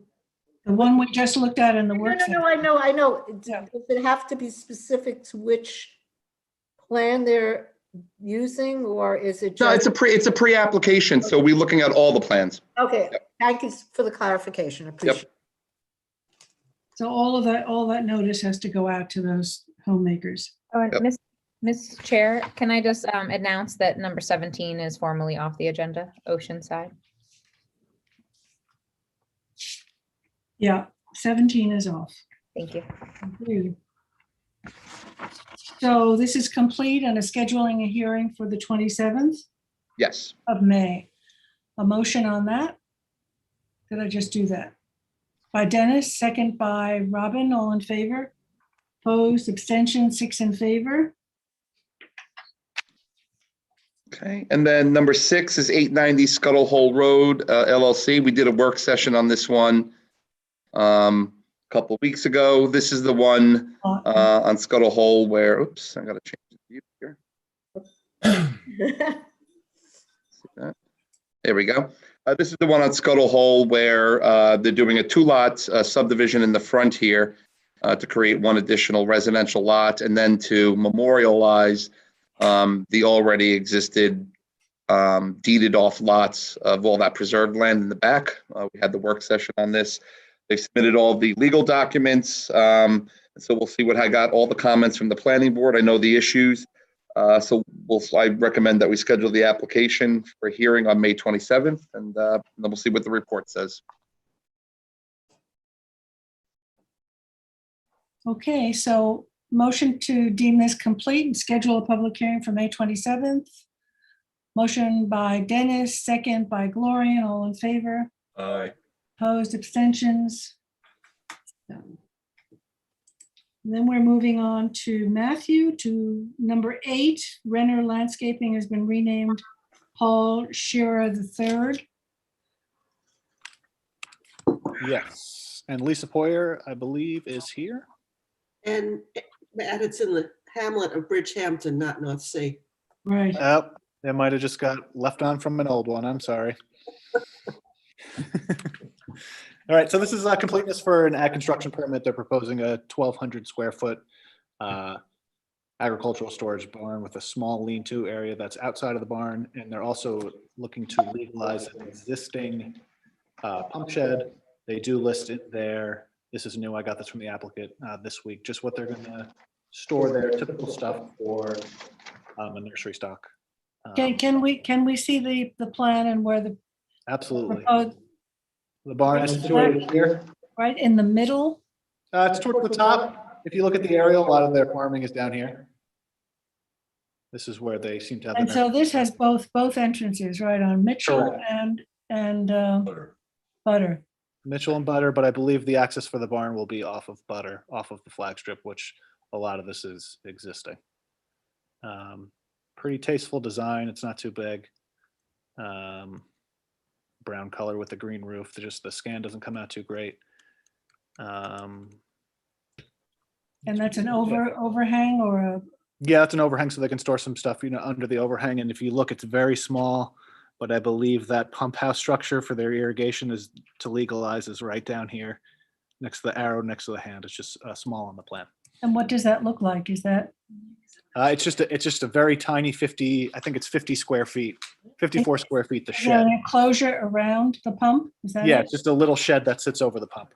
Okay. They should give us just a drawing of that. Absolutely, or they can take a picture because it's already there. Okay.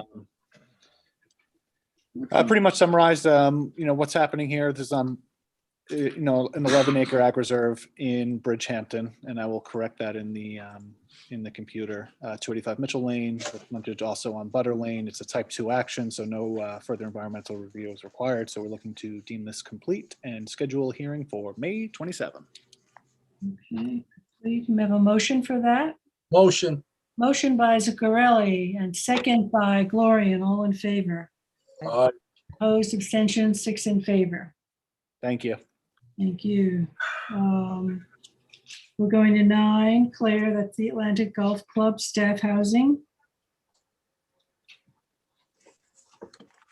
I'll mute this up. I have to pull up the information. If you could let Tony Panza in, if you see him. Charles. He's in. Great. Tony, before I have to find the information, do you have that trail information? If you could share it, if you're, that'd be great. Can I just share my screen? Yes. Yeah.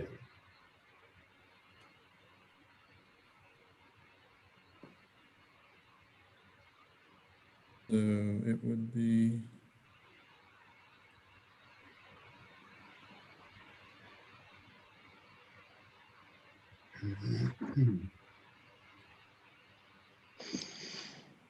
So we received a site plan application for Atlantic Golf Club, and I think the board might be familiar with it. We had a pre-submission report that was adopted last year on the project. One of the issues was there's a trail easement that surrounds the Atlantic Golf Club, and it ends here. So the board thought it was a good opportunity to have it continue. And the first, their comments during the pre-submission process was to have it to continue. How was that? Okay, so this is the applicant's proposal, is to have it continue and go between this portion and the neighboring portion, which is shown in blue there. The initial comments from the planning board was to have it go approximately where that purple line is, the western purple line. Much better. So that was your comment, but we haven't had a formal review from the Trails Advisory Committee. If you're comfortable at this point, we'll give this to them and get their comments on it if you are comfortable, the board. That's the logical place for it. Is the purple? Is the purple. It's away from everything and follows along that. If I could just mention, Yes. the reason why I brought up this one here, the red is the existing trail or where the easement currently exists. I don't know if the trail has continued down in this way.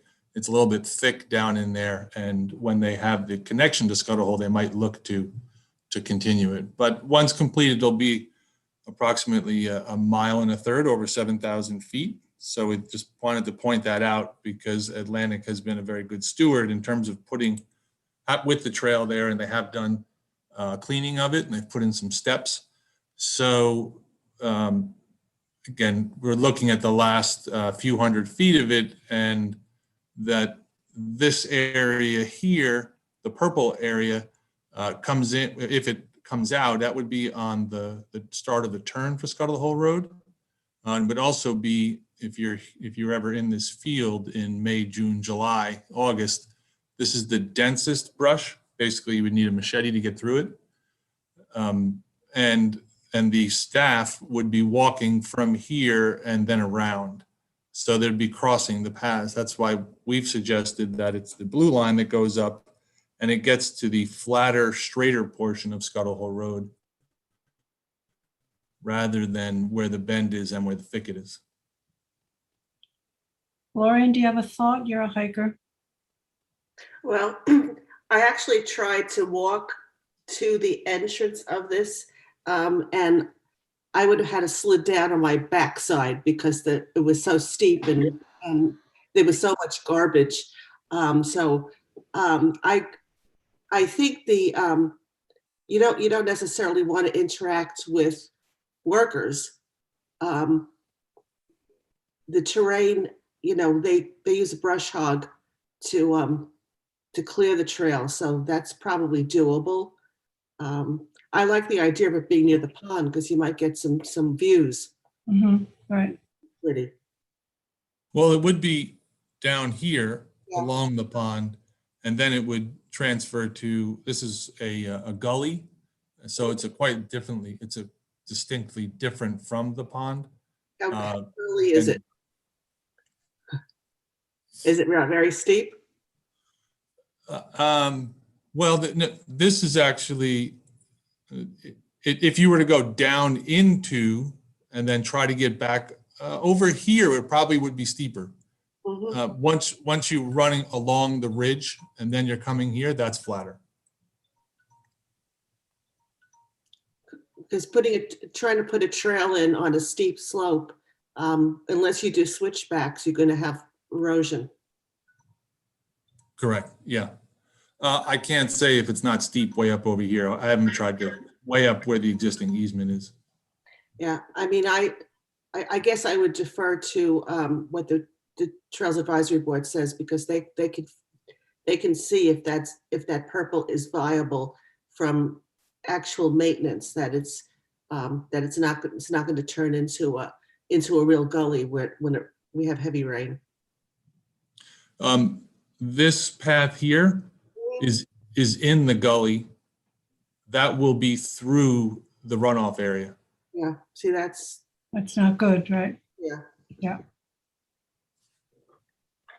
So we want the extension in any case. So do you want to just leave it like this and have this be a referral in this form and see what the feedback is from the trail? I think that makes sense, Cliff. Okay. Yeah. I think that makes sense too. Anthony. Exactly. So I think that was the only significant issue. If you want to stop sharing your screen, Tony. The only significant issue before the SECRA. So I'm recommending a negative declaration. I'm going to put a little bit of language in there about the trail as a finding in this resolution, and recommending a negative declaration. Now, there is an opportunity to slide this in for the May 13th meeting. So is that okay with the board? This would be the third item. Evening, May 13th. Yes. I think that's okay. 3 items. That's what we've been having. Yeah. Okay. So do you sounds want good. this in one, you want this in one action? Neg Yes. deck? Yes. Okay, so a motion to issue neg deck on this, completeness, and schedule a May 13th public hearing by Zuccarelli, second by Craig. All in favor? Aye. Opposed, abstentions? 6 in favor.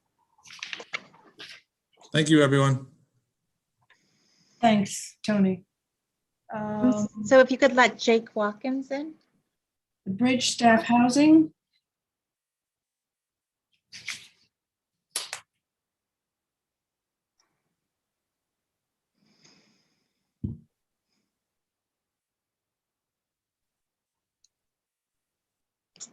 Charles, could you let Jake Watt? Yep. And I think Phil Hubbard also.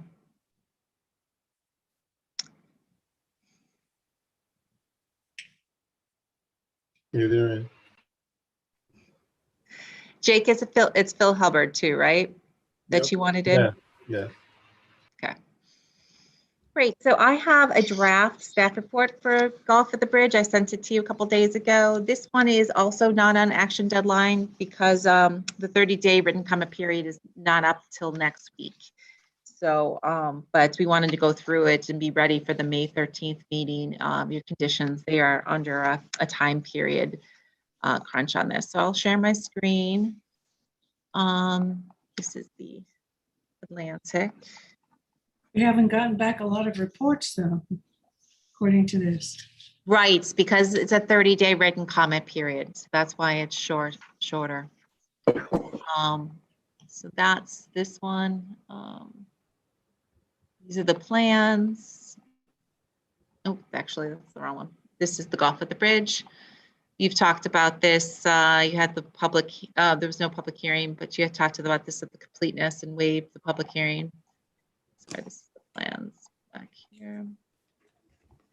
And, excuse me. And then this is the staff report to go through it. Construction of the additional staff housing, outdoor pavilion, and the additional maintenance building on the property. We've reviewed this a couple times. There was a pre-submission report that you had adopted and adopted a negative declaration. And then the written comment period is April 26th. The town engineer, they're just updating their plans, which the applicant has gotten to them. So we'll get their comments prior to the next meeting. If they don't approve it, we won't be having it on the next meeting. So they'll have to have their approval prior to that. And the public safety also, they'll have their comments by then. Department of Planning, also the comments. ARB has indicated approval, and then we've had no response from the CAC, which can be typical in this area. So they're not proposing any additional clearing with the project. They are actually removing an access to this area and revegetating it. So we just need the details on that. And also I'm going to add the condition that they provide at the end of the project, and they require this for anything, a survey of all the clearing and non-cleared areas for verification at the end of the project prior to CO. ARB, they've indicated approval. I just need the colors and materials noted on the plans. The access isn't changing, except for from that access road from the bridge lane, which is being modified. There is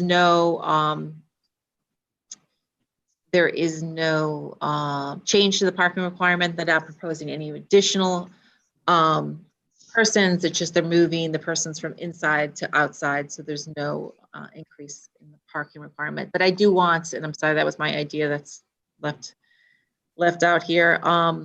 Do want the site plan to reflect the original parking layouts and the parking spaces on the property. So I'm going to have that added. And the lighting information will have to be provided. Handicap spaces shown.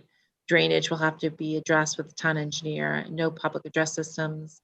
Anything energy conservation, dumpster, and then the use, which is, this is accessory to a golf course, but I just wanted to put some language in there about the facilities. being provided in each of the units. So Do we need to include the time span for use? Because this is seasonal. we can put some language. I'm not quite sure if the applicant has some time. I can put this under the use. Maybe the applicant wants to address that. Do you know the timing for this, Jake? Would Phil? that apply For the housing, to the exit? Can you hear me okay? Hello? yes. Can you hear me? Yes. Can you hear me? Yeah. Okay. Okay, great. I was going to say it's a displacement of living spaces that are in an existing housing unit. Does that have a time stamp on it as well? I'd have to look at the original approval. Yes, because I think when you presented all of this, Okay. you gave a time period from when when your workers come and when they leave. I think whatever's what. We're You losing you, Jake. We cannot hear you now. You froze up. Are you moving in a car? Well, he can't answer. Phil, you're in the same car? No, I'm in a different car. You're in a car that has better signal. Can you Yeah, answer? I'm not moving as quickly as Jake is, evidently. Can you answer that question or? Yeah, I think what Jake was saying is that it is seasonal. But if we had made commitments as to timing previously in one of the previous iterations, we would certainly be comfortable with that. Okay, so we'll have to check, Claire, because I can check. Are you suggesting that though, because that you think that was what was representative? I'll look in my old notes too. I know that I'd have to check with the club. I know that they open April 15 and they close at some time in October. I'm not sure the specific date. I do know that these grounds crews are generally there a little bit, maybe a couple of weeks ahead of the opening and a little bit after. So it's something April to October. October, yeah. Okay. That's what I remember you saying. Yeah, but I have to check. Jake's back. Sorry about that.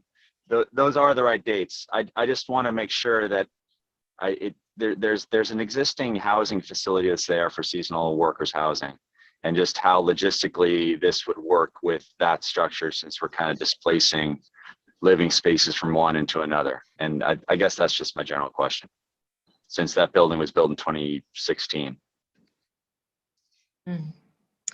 Okay, so we'll take a look at that and then we'll talk about the dates. But I'm hearing that the board would want to get it tied down on some of those dates. So you're okay. All right. That, right? So I know you're also in a rush to get this going because you want to get started, but are we going to have all of this information, Claire, by Yes. meeting? So if we don't, then they'll just be bumped to the next one because their action deadline is not till the 27th of May. So we're looking for May 13th here. May 13th this time. Yep. We, Claire, we supplied a bunch of information to you today or earlier today, but Yeah, sorry, I haven't opened it yet, but yeah, I'll see that and we'll go back and forth with that one too. all right, sounds good. Okay. Great, thank you so much. Thank you. Hope you get to Thank where you. you're Sorry about going. my connection. Yeah, Thank right. you. Thanks. Anthony, you're up with Jacqueline Cressy. No problem. Just give me 1 second.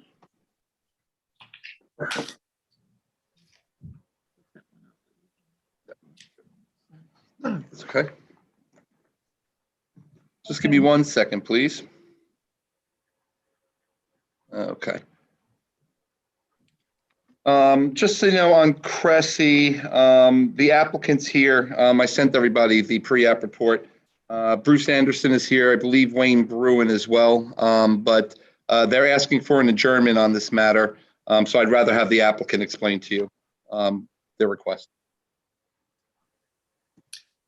Wayne, are you speaking or Bruce? I am, and Bruce is also, I see him on the screen, but he appears to be muted. And Bruce, unmute yourself. There you Oh, go. there he is. He's unmuted. The board had a hearing on this, and we did discuss this previously, and the report had a couple elements, but one that was very significant had to do with the town engineer's recommendations, giving the topography and the location of low-lying areas and the movement of waters. Since that time, I and Bruce both recommended to our client that they have their engineers look at this. In particular, the interplay here is that to do anything on this property, we're going to need to upgrade the septic systems, and because low-lying area, it needs fill, and the issue was the implementation of retaining walls and the possibility that might impede the flow of water. So we've engaged engineers. Bruce can speak to sort of what's been happening, but they've been working hand in hand with the town engineers over the last several months. And I believe we're pretty close to having some possible solutions to that, which I wouldn't want the board to adopt this report in any fashion without that input or those kind of issues being described and addressed. Because if you adopted this report today, we would just be coming back to do this over again with another plan that shows how we resolve this with the town engineer and have your input again. So we would want you to just put this off. I believe Bruce can speak to the timing on that and what we actually accomplished with the town engineer. Bruce? Good afternoon. So we were trying to be very sensitive to the concerns that were raised, particularly with respect to flooding and fill and things like things of those natures and natural drainage patterns. So in essence, the plan before you is no longer the plan that the applicant will be pursuing. And in the sketches that have been done, which we're automating now, would eliminate the vast majority of retaining walls and reduce the fill very significantly. And these changes have been made, as Wayne explained, pursuant to prolonged negotiations with the engineering department. So when you look at your staff report, you're relying on engineers to make certain recommendations that are just not going to be applicable to the plan that's going to be before you. And so we're suggesting an adjournment to the second meeting in May, which I think is the 23rd, I believe. 27th. And we're 27th, I'm sorry.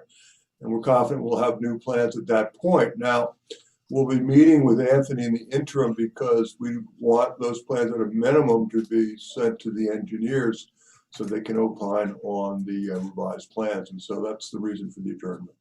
Can we get that before the meeting so that Anthony has time to review it, et cetera? And you've reviewed the Conservation Board's comments. And then, of course, the recommendations. Yes. So, all right, so you're really submitting a new site plan is what you're saying? A Yeah, revised site plan. The transfer of property, the lines aren't changing. So the underlying essence of what the transfer of property is about, and it's all related to the potential development on each of the lots. And it's those retaining walls and fill that have been driving, with the septic systems, been driving some of the issues. So like Bruce says, so the plan is to get those revised plans in the next couple of weeks so that they can be reviewed with the town engineer. You all can get them and Anthony to get them so that when you get back on May 27th, you'll have had the opportunity to review those as well as incorporating all those issues in the staff report. Okay. So when can Anthony expect this? So he has time to review it. A couple of weeks. Couple weeks, we expect. So that's what, May 13th, May 7th? Well, we want to give him a couple of weeks so that he can look at it and also distribute it among board members and particularly the engineers. Okay. So then what I would recommend then is that we would simply do an extension of the action deadline until May 27th. Okay. May I ask why, what's the negative for not adopting this report and then having the applicant come back with changes? If you're asking me that question, Gloria, my honest answer is I don't care which way the planning board does it, because if I have to amend the report now or do it later, I've got to amend the report. So from my perspective, there is no difference. I'm going to do an amended report then regardless. Yeah, the difference is if you adopt this, is the question, if we come back, then what's the process for that? Is that a new hearing? Is that a new process? We don't think that this changes the substance of what was presented at the hearing as far as the transfer of property. And it's more to address the concerns raised by the town engineer. So I think we're trying to avoid further process on your part, as well as our part. It doesn't make sense to adopt the report on if there's it sounds like there's going to be amendments and changes. Yeah, and we have a lot of issues with the report, some technical questions and issues, which we haven't had an opportunity to even talk to Anthony and ask some questions on some of the things that are there. So rather than try to go through all that line by line today, I think it would be better that, you get the input from the town engineer, and we can at least point out to Anthony some of the other questions that arise here. Okay, you've gone over the Conservation Board's concerns as well about wetland setbacks, et cetera. Yeah. And so your new site plan or your revised site plan will reflect some of those concerns, address some of them. Yes, we're aware of them. Okay. So Are 4 weeks enough time to do all this? Because I'm hearing that there's sort of a secondary thing that has to be addressed after the major. So again, I don't know technically, legally, if we're at any kind of time crunch here, should be further than 4 weeks. Bruce, that's up to you. I mean, Well, what your plans have been. I mean, I don't see any problem putting it off to June 10th if that's giving everybody another week or so. I would be okay with June 10th. So how do we handle it, Anthony, an extension or what? Just be an extension of the action deadline to June 10th, I guess, is what the applicant's saying. Okay, so can I have a motion to that? Motion by Dennis, second by Zuccarelli. We're extending this to June 10th. And do we need a letter for that? We'll provide you with a letter confirming that as well. Thank you. Jackie, you do need a vote. Oh my God. A motion by Dennis, second by Zuccarelli, all in favor. Aye. I did vote. Important piece to the sentence. Right? All right. Camp Jerome. Camp Jerome. All right. Let me share my screen. And who is here for that? I believe Jim Walker's here for that. Camp Jerome. Camp Jerome. Okay. Oh, yes. Let me stop sharing for a second. Oh, there's Jim. There we go. Yeah. Hey, Jim. Hi, can you hear me? Yes, I can hear you. Yeah. All right. So the board's familiar with this application. This is a pre-application report for Camp Jerome. It is a 4-lot subdivision of this property that's on Main Street in Quiog. It is in the R40 zoning district and the water quality improvement high priority area. The property has 3 residences, a main residence and 2 cottages, and a number of accessory structures, most of which are properly CO'd. Anything that's not was addressed by the zoning board. The zoning board issued a determination on this application that allowed all the existing structures to be located on one of the lots in the subdivision. Let me just decrease this. The subdivision map, again, shows one lot containing all of the existing structures, all of the on-site wetlands, and then 3 vacant lots up on the front. Lots 1 and 3 front on Main Street, and actually 1 also fronts on Alden, and lot 2 is on Alden Lane. Existing access to this back lot, while the existing residences would ultimately have to change and would take access from Alden Lane, which they could accomplish. We had a public hearing on this, and there were comments from the public. Mostly, nothing written came in, maybe an email or two. Most of the comments were limited to, preservation of the character of the community, and the property owners that came to the hearing indicated that they were petitioning the Community Preservation Fund to see if they'd be interested in purchasing some or all of these lots in the subdivision, most notably Lot 1, which contains an old horse pasture. The horse pasture is no longer operational, but historically that's what was there. CPF has reached out to the owner of the property. CPF is interested in purchasing lots 1, 2, and 3 in this subdivision. And then obviously the 4th lot would just contain the existing structures. In actuality, CPF, I believe, is also, interested in purchasing this vacant piece, which sits adjacent to, but just south of this property. I believe this is also in the Stern family, is just a conforming vacant lot. This has obviously direct waterfront. So this is probably a very sensible purchase for CPF if they're able to accomplish it, as to provide access to the water. In any case, I have a draft pre-application report to review with the planning board, so I'll just go through with it. This is just a description of the application, a little description of the historic nature of the property. Jim Walker gave us a nice overview of that during the public hearing. Property's been in the family for many, many, many years, and there's some historic structures on there in terms of, the vernacular of the region, just the use of the property historically. The applicant submitted a standard yield plan, which with 8 lots. And so the big thing here was that we didn't want, with the zoning board decision, to be any additional density as a result of this subdivision. And there isn't, with the 3 vacant lots that are proposed by the applicant, plus the 3 residences on the 1 lot, that's still only 6 single-family residences where 8 could be accomplished. So we don't have any issue with the density. The applicant's preferred plan is the 4-lot plan that we looked at with the 3 vacant lots.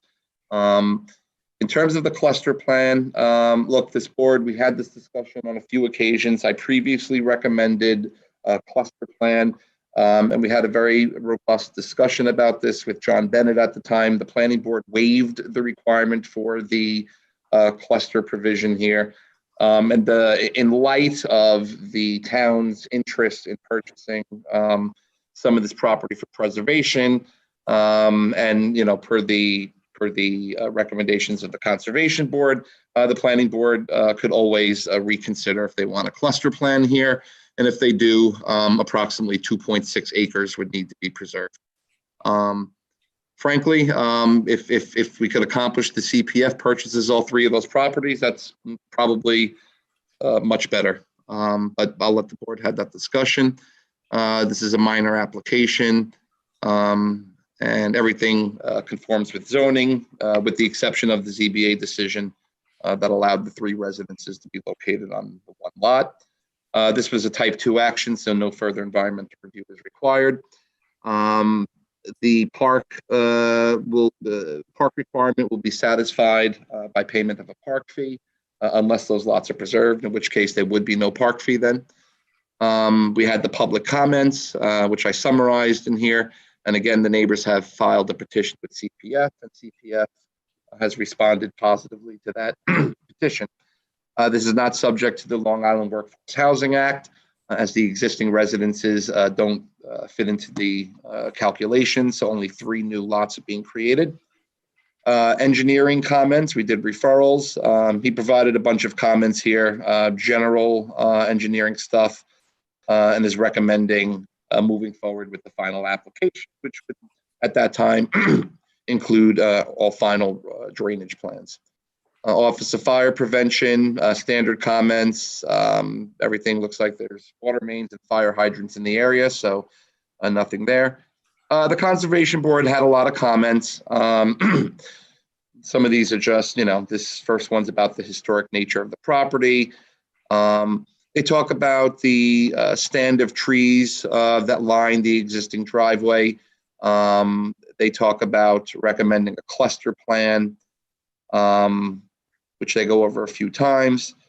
In the alternative, they're recommending perhaps some easements that we could use to preserve some of the vegetation on the property, which I'll get to when we get to the recommendations. This is just a general statement. They're recommending no increase in yield beyond the 8, which we're not. They're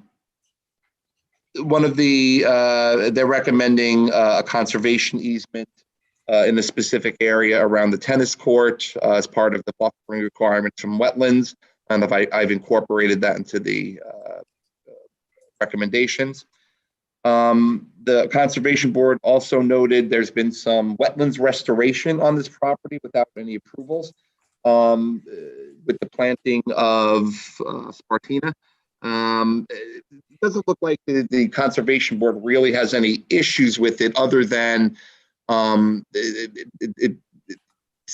said the plugs have become dislodged, so they really need to reinstall, it says here, the plugs. And they're also asking for clarification as to why they proceeded with the wetlands restoration. Needless to say, they did it. And what we'll do is, you'll see when we get to the recommendations, is we'll address the wetlands restoration in any wetlands permit that this board issues for that property. And we'll include a wetlands restoration plan per the recommendations of the Conservation Board. And then preserving all on-site wetlands with a conservation easement or a wetlands buffer, which is standard. And then any disturbed portions within the non-disturbance area to be revegetated or to allow it to revegetate naturally. And all that's been incorporated into the approval, and the properties within the high priority area. So any new construction on those vacant lots would require the IA system, and any substantial construction on the existing lot, the existing residences would require an IA system. Trails Advisory Board said there's no trail implications. The Historic Board, I'd be happy to send it to an email to the Planning Board, gave a really nice historic description of the property, but their recommendation was that they didn't have any concerns at this point because there are no proposals for that site. So anything they wanted to do to that site, to any of the structures, would be subject to landmarks review. So they would have another bite at the apple. And then the Community Preservation Fund, as I said, is interested in purchasing those 3 lots, plus the adjacent waterfront lot. So the recommendations, one was about this cluster requirement. I'll let the board discuss it. Number 2, the possible 2-lot subdivision.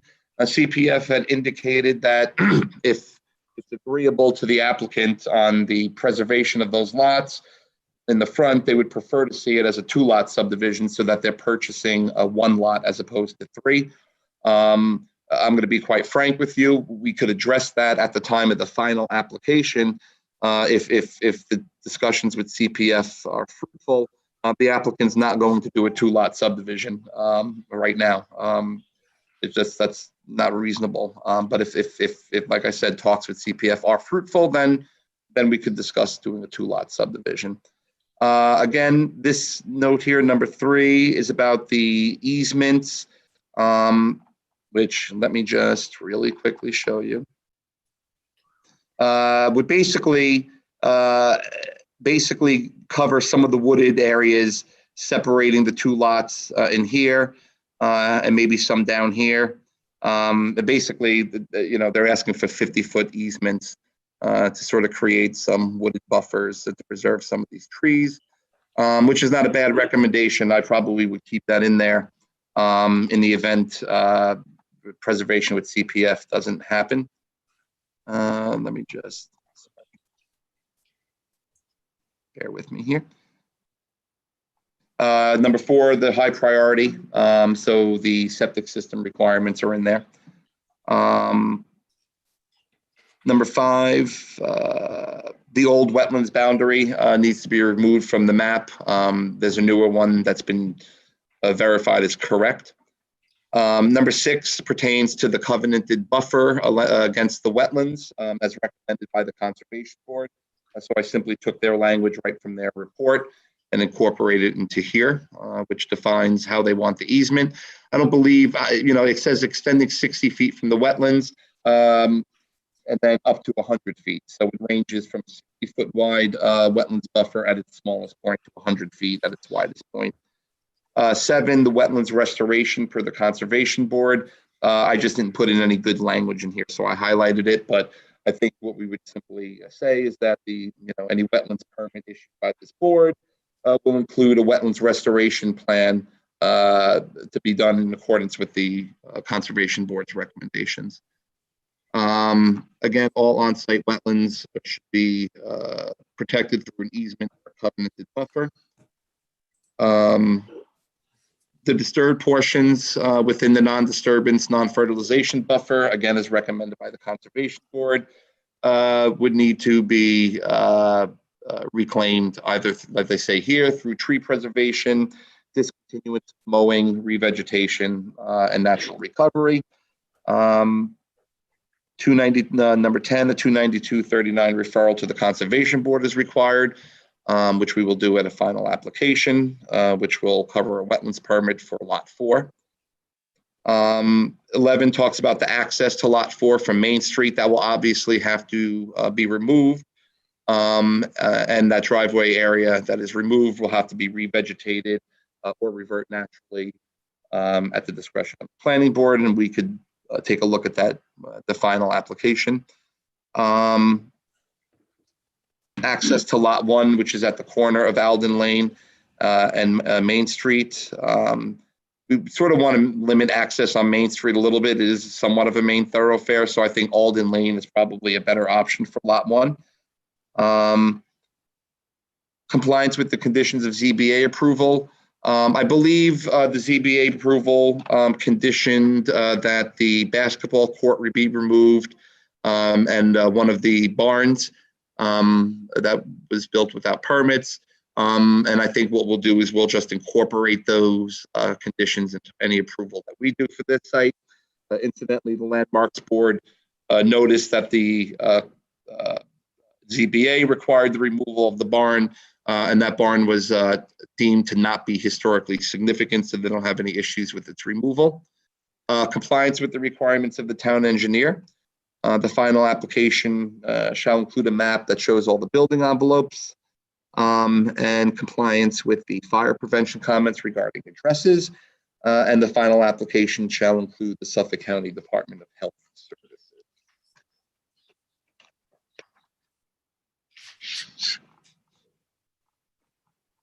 That's what I have for the board on this one. Just a procedural question. If CPF decides to buy this, do we have to revise the whole report? No. Okay. No. It wouldn't change any of the requests by any of the other agencies? No, because if CPF is buying those properties, we don't have to worry about putting easements on them or clearing restrictions or anything like that. So the only thing that would the conditions as they relate to Lot 4, Robin, would remain the same, because that would be the lot that we would be, obviously covering in any permits, future permits. Okay. So if the CPF goes through buying lots 1, 2, and 3, Lot 4 then would be subdivided into 2 lots? Is that? No, Lot 4 is just one lot with all the existing residences. It would contain, we would still impose the, the wetlands buffers and all the rest of it. But, we would waive most of the requirements at final if that happens, only because no new residential lots would be created. They're going to be preserved. So your recommendations that you have highlighted, The cluster plan requirement. I left that open for the planning board. Like I said, you previously waived it. I simply am raising it again, just in light of the public hearing comments and CPF's interest in the property. So that's the only reason why I put it in there. That's up to the board. The two lot sub, I'm sorry. If we waived it once, can we unwaive it? What I would say, Jackie, is yes, I believe you can. We're only in a pre-application phase, but I would say that I don't believe the conditions. I'm not presenting you really with any new information other than that there was some comments from the neighbors. But to be fair, the neighbors were very clear. Their concerns, they weren't trying to stop the Stearns. They said that at the meeting. We're not trying to stop the Stearns. We're trying to petition CPF to see if they're interested in preserving those properties. And so far, they've been successful in that attempt. So I really don't think CPF, we should factor CPF into our decision making. I mean, we waived the cluster because it didn't make sense from a planning standpoint. There was no coordination with other open space. Sure, that's right. That's right, Dennis. It's probably a good idea to keep CPF out of our decision making. Sure. So we'll take 2 out, okay, on the recommendations. Sure. And leave the cluster. I mean, we don't have to readdress it. We addressed it once. Yeah, so I'll remove 1 and 2. What I would say is, as for number 3, I say we keep that in. If they're going to proceed with the plan as proposed, and CPF is not going to work out, then let's keep in some tree preservation from But these. still applies, right? Yep. Okay. And wetlands reservation for the conservation board, you're going to fill that out. Number 7. Yeah. I'll just use their language. I never really got to it. I didn't think it through too much, but we'll just incorporate whatever the conservation board is recommending, since they seem to be okay with the restoration. And 13 was the barn, right? Yes. Okay. So I don't know if Jim had any questions or anything. This is the Stern family, the Camp Jerome site. They want to keep 3 different families use the property, the main house and the 2 smaller cottages, and they want to keep it the same. I think it's a little odd that the Conservation Board's making comments on white pine trees, which aren't native, up by the street, but typical, normal scenic easements and whatnot along the street are probably fair game. And wetlands preservation area and wetlands non-disturbance, non-fertilization buffers down by the water are fair game. They're always imposed on projects. And to Dennis's comment on our acquisition parcels, when I started work here in 1984, the first work I did was on the Grace Estate, which is an acquisition parcel. When we're putting a project like this through the town, through the county, and through the state, we go all the way to the end. And if it all gets acquired by the public, that's all the better. But we would tend to advise the client to keep going with the 4-lot subdivision period. I don't think it changes anything that's going on at community preservation people, and I know that they're actively negotiating with the realtor and with the family. So we can continue. I have to go to the health department. I have to go to the DEC, and all the things that are in here are fine. I don't see any problems with anything. The whole idea about the 1904 house, the family would like to keep the 1904 house. They have to go to the landmarks committee for any improvements that are done to the property. And I don't believe the family wants to do anything to the property in terms of the 2 cottages and the main house. So we're okay with all that information, and we'll continue to go ahead and Submit stuff to Anthony. So are we ready to adopt the pre-app report? I think you have just a couple of amendments, changes to make there, but I'll fix all that stuff. Yep. Any other comments on the report?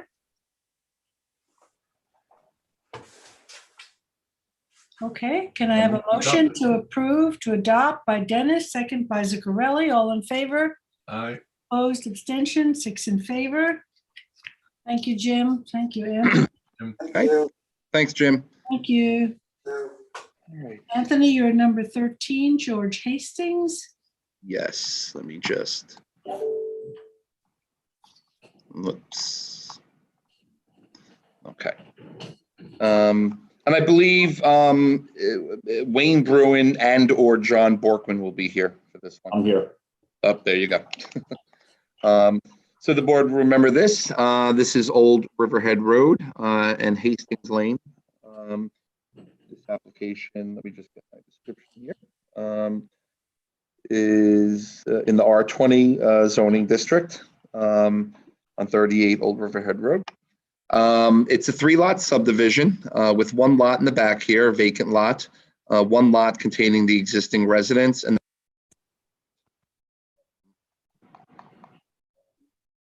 We lost your audio.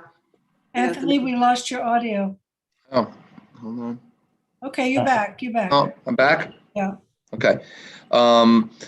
Okay, so 3-lot subdivision, existing residence, 1 vacant lot back here and 1 on here.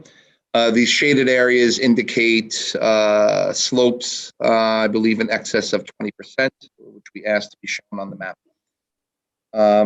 So we had the public hearing, we did all the referrals. This is a final application. So I'd sort of just like to go through that resolution. The health department approved this project in August of 2019 with individual septic systems and public water supply. It was a type 2 action under SECRA. The project conforms with the pre-application report that was adopted in January of 2017. We held a final hearing on this and a 30-day written comment period. No comments were received. The park requirement will be satisfied with a park fee. Right now, it's $6,645.35 per lot. So the total park fee would be $13,290.70. A single common driveway and utility easement will serve lots 2 and 3, while lot 1 will maintain its own driveway. And it's not subject to the Long Island Workforce Housing Act.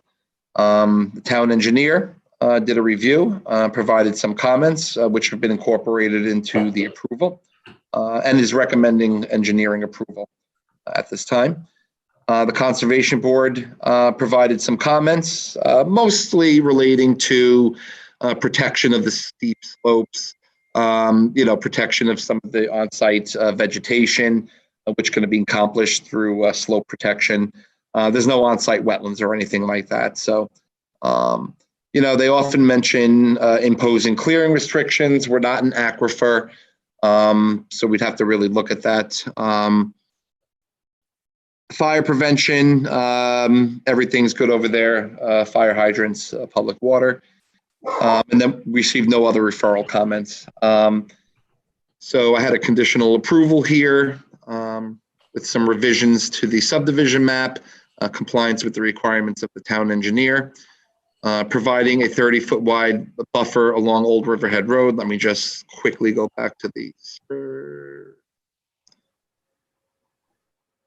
Anthony, by the way, that's not the final plat.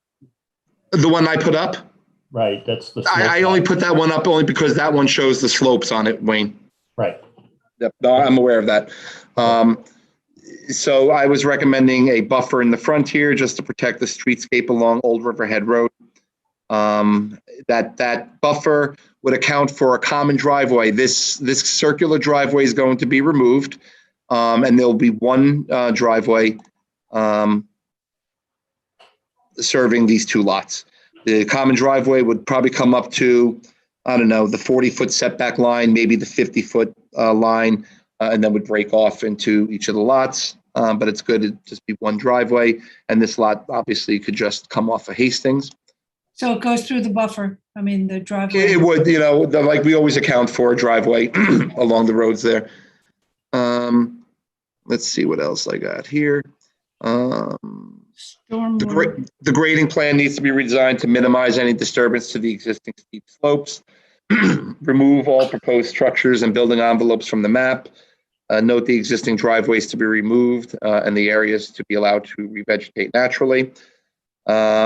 Show and label a 20-foot wide common driveway and utility easement. Show the postal delivery numbers for each lot. H, I, and J are some map notations that have to go on the map, just standard map notations. Compliance with the requirements of the town engineer and signature of a common driveway plan prior to the signature of the final map. The letter of acknowledgement that we require. All this grading stuff here is just about the SWIP requirements and the speedy permit from the town engineer. I only highlighted it really for myself. I just needed some clarification from Tom, only because they're talking about the speedies permit and the SWIP, which is perfectly fine. I've incorporated it into the conditions, but he also recommended a covenant pertaining to the speedies and the SWIP permit. And I just want clarification. I believe what he's saying is at the time building permits for those two lots are submitted, I believe what he's saying is he wants a covenant just indicating that that the buildings for those lots comply with the SWIP and the speedies that he's already going to be reviewing. But I just want to clarify that with Tom, so I highlighted it for myself. Let's see, the common driveway requirement, which needs to be showed, the 30-foot vegetated buffer, and this just includes all the standard language for the buffer of what can and can't happen in there, and really the only thing it would allow for is a 20-foot wide common driveway. Everything else would just be standard. Lots 1 and 2, I've included the 20-foot wide vegetated buffer. Let me just see here. I believe what the recommendation was a 20-foot buffer along this property line here. So it covers lots 1 and 2. It would cover the steep slopes in here and protect some of the vegetation. Whether or not you want to put a slope easement over here, that's up to the board. I'll let you have that discussion. That's the only real issue I didn't really make a recommendation on because I wasn't really sure one way or the other. Let's see what else here. Submission of the common driveway easement, submission of a mortgage consent, town attorney approval of all legal documents, submission of the Mylars and paper prints, and submission of all the documents prior to the planning board signature, and then the recording of the map within 62 days. So I think that was basically, my only question was really for the board is on the that slope easement. It's not a significant area. I could understand doing the buffer along this property line. It protects, all these neighbors have backyards coming up to this, so provides some buffer, and we get the added benefit of preserving the slopes in here. And I'm just not sure about this. After talking with Jackie Fenton about it, we didn't know that one was really necessary there, but we could certainly put it in if the board thinks it's necessary. Well, will it impact the driveway, the common driveway? What we can do, Jackie, is I could put the wording in there that the common driveway, it shouldn't be impacted by the common driveway, but what we could say is that beyond that common driveway point, any driveway or development on lot 2 needs to avoid this slope area. Wayne, do you have any comments on that? A couple of points of clarification, and Anthony, thank you for doing this. First, just a technical thing. Anthony, in your preamble, you made a finding about the park fee, but there's no condition as far as payment of the park fee. So gotcha. Add that. I appreciate that, Wayne. Yeah, my client will shoot me, but clearly there's some inconsistency. I want to make that clear. But appreciate that. So one of the things, Anthony, on the final plat that we actually had submitted, there was a common driveway shown. Yep. And the issue there, you can see the configuration of that existing driveway. So what we're doing is removing the westerly portion leading out to the corner, and it's noted to be revegetated. But so that lot 3 will continue to have that portion of the driveway. They also have, if you see on Hastings, a little gravel driveway as well. So I just want to make sure when we put covenants that they have the right to continue that gravel driveway in Hastings, but you might want to say that you can't create any new access points within the certain proximity to the intersection, which is standard, but I think it is eliminated on Old Riverhead Road. But so that being said, if you look at the angle of that existing driveway, when we had John Barilski try to design the access coming off that, we want to maintain that existing curb cut, which is about 20 feet wide or a little less currently. But as you go into lot 2, it would immediately veer off to the right. And in fact, when Jackie just mentioned, will it impact that slope? If you kept it going in a straight line with a very narrow 20-foot wide common driveway for 50 feet in length, you will impact those slopes. So what we want to do is only have it in common no more than the 40 feet, but be able to veer off immediately to the east to the area of lot 2, in which case it would be a little wider. The common driveway easement would not necessarily be 20 feet wide. To accommodate that would probably be more like 30 feet wide. And that's because of the configuration of the way it veers off. So I don't think it's significant, but it helps to avoid that slope area. Okay. As far as the buffer on the east, if you look carefully at that slope, the widest width there is about 15 feet, and then you see the building envelope at 20. And Mr. Barilski also shows the building envelope to be 20 on the west side. Actually, the side yards are minimum 20 and a total of 45, so one of them has to be 25 feet. I think the issue here would be to avoid that slope on the west side, and that would be where the 25 feet is. And therefore, in the flatter portion of the property is closer to the east. So the building envelope would most likely be 20. I think if we put a 15-foot buffer, we cover all the slopes, and we can run that in the entire length. If you look at the aerial photograph, lot 40 immediately adjacent to us is cleared right up and has a lawn totally up to the property line. You see right there, you can see they have their lawn. There's really no buffer. All the other lots seem to maintain, some sort of semblance of wooded buffer. So we don't necessarily have a problem. I just think that so that we don't get tight in violating buffers, there's at least a little 5 feet there. So 15 feet on the entire length wouldn't be a problem on the east, but I think our clients would also be willing to do the 20 feet on that little portion of the west, but it wouldn't continue all the way down to the road so that you don't interfere with the driveway. I don't think there's any slopes in that location. It's more sort of where the bend in the proposed lot is going to the north, if you understand what I'm saying. So you could put 20 feet, approximately where that steep slope area is shown, and continue it through the entire building envelope. So that was a question you had. I think we could do that and put a buffer there as well. Okay. And so when you talk about the common driveway and the length, you had 50 feet and 20-foot wide common driveway. The other question is, just to be clear, is when some of this occurs. So first, I want to make sure, for example, on the Speedies, it wouldn't apply to anything on lot 3, which has the existing house. So we're talking about Speedies requirements on any development of lot 2 and lot 1. Yes, I believe that's accurate. And two, so the next thing is the common driveway requirement. I think that there would be, no requirement to improve the existing driveway unless until lot 2 is sold or a building permit is issued.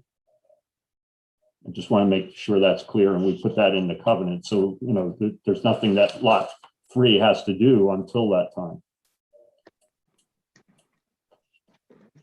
And that, they were the only comments I have. You got all those, Anthony? I do. Look, on the, you know, I appreciate, Wayne, the willingness to do the buffer in the other slope area here. You know, in exchange, you know, if the planning board's okay with the 15 feet versus the 20 feet, I don't have a problem with that. Only in light of the fact that, you know, these lots over here are actually heavily wooded. So I think we could accomplish the 15 foot here. I don't have a problem with that. That's up to the board. I think your primary purpose is dealing with a slope there. It has the added purpose of providing a buffer. I mean, Yep. it certainly more, the other lots don't have any requirement on them at all. Yeah, well, the 15 feet will certainly cover the slope area. That's good. Okay. Are there any other comments from the board?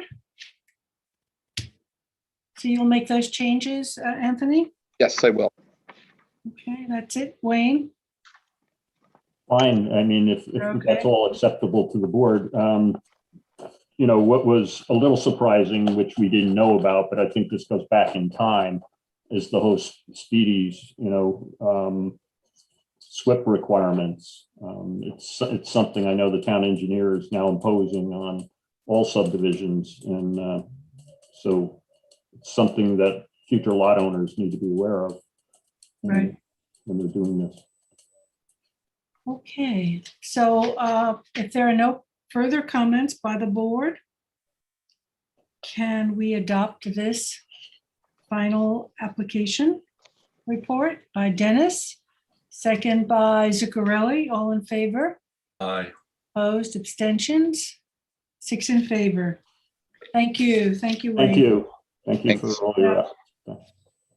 Okay, Anthony, Priscilla, number 4. Yep, 91 Priscilla, and Rob Merrihew is here, I believe. Yep. He's here. Good. Get him.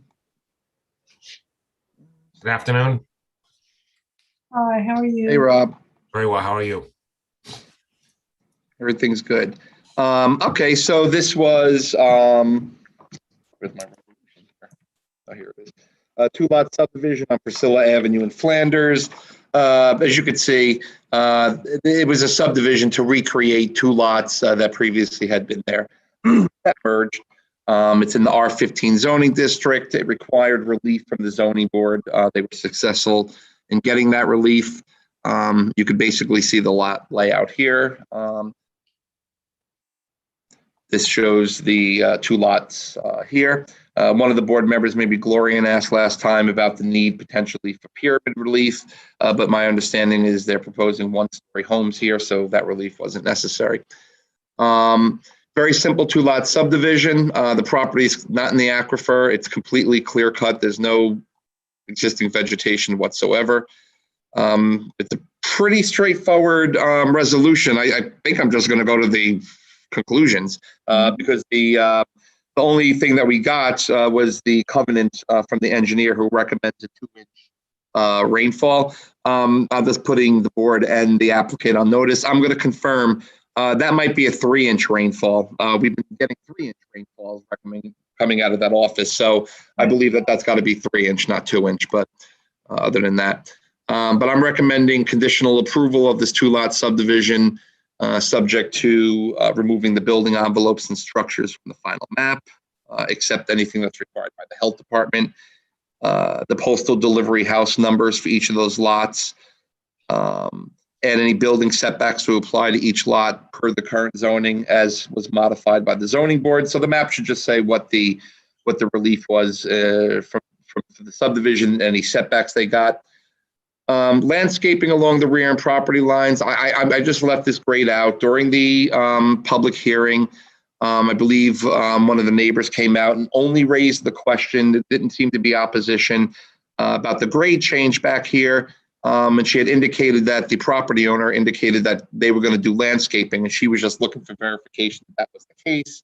And Rob said at the hearing that they were still going to do the plantings back here, but I didn't really know to what extent, because there's no vegetation there. We normally don't, do landscaping schemes on subdivisions that we covenant, but that's up to the board.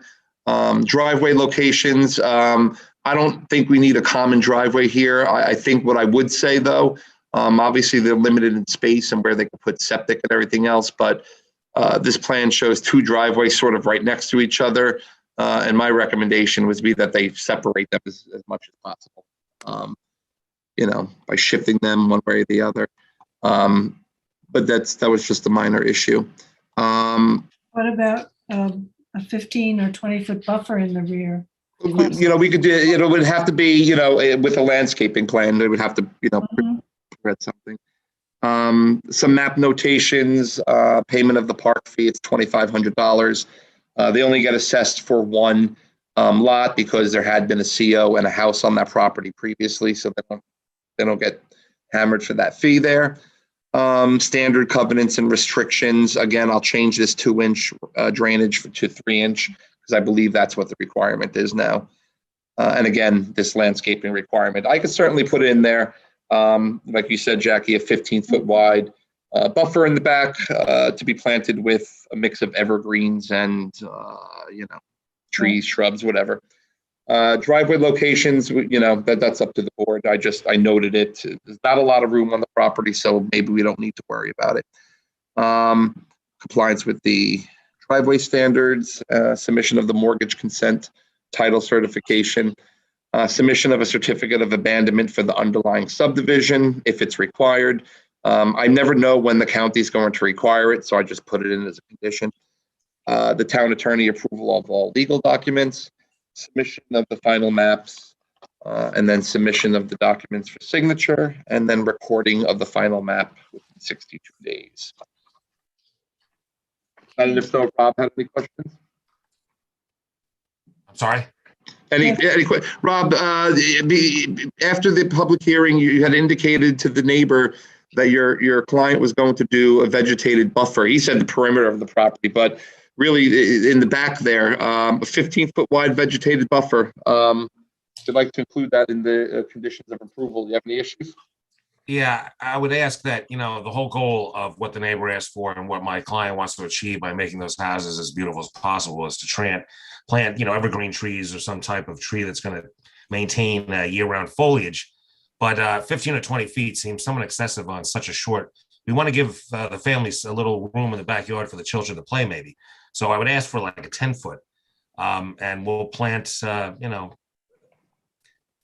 evergreens, arborvitaes, something that screens the neighbors. And, as Robert Frost said, good walls make good neighbors. And that could serve that. And then as far as the driveway, my concern is that I'm obviously not an engineer, but if the engineers can flip the waste treatment plan to move one of the driveways away from the other driveway, then we're more than happy to do that.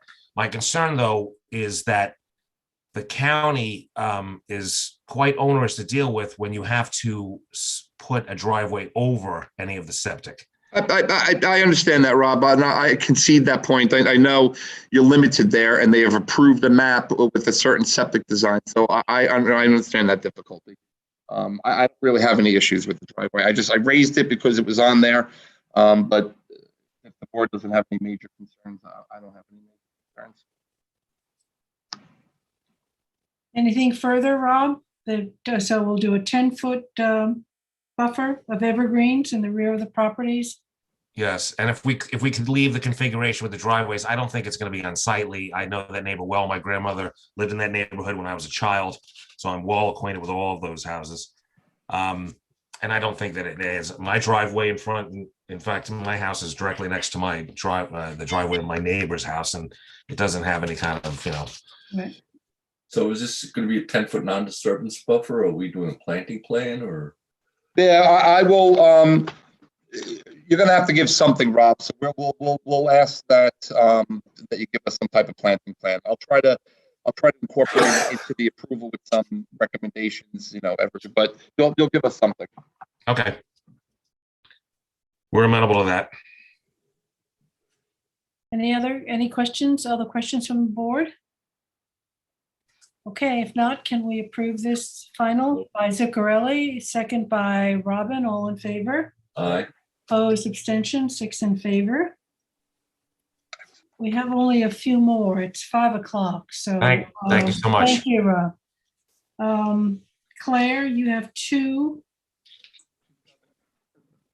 Is Claire here? There you are. Here I am. Okay. This We should- left her. Joe Lombardi's here for the next one and Jeff is for the following one afterwards. This one we would normally actually handle as an admin, just so you know.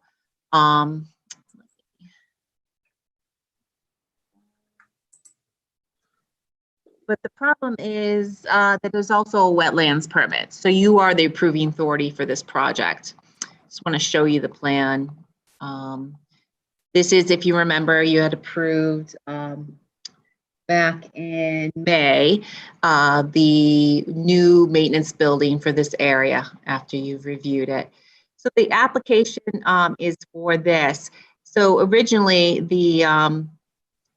these bins were lined up with this proposed parking space here, but the applicant wants to keep this vegetation right here.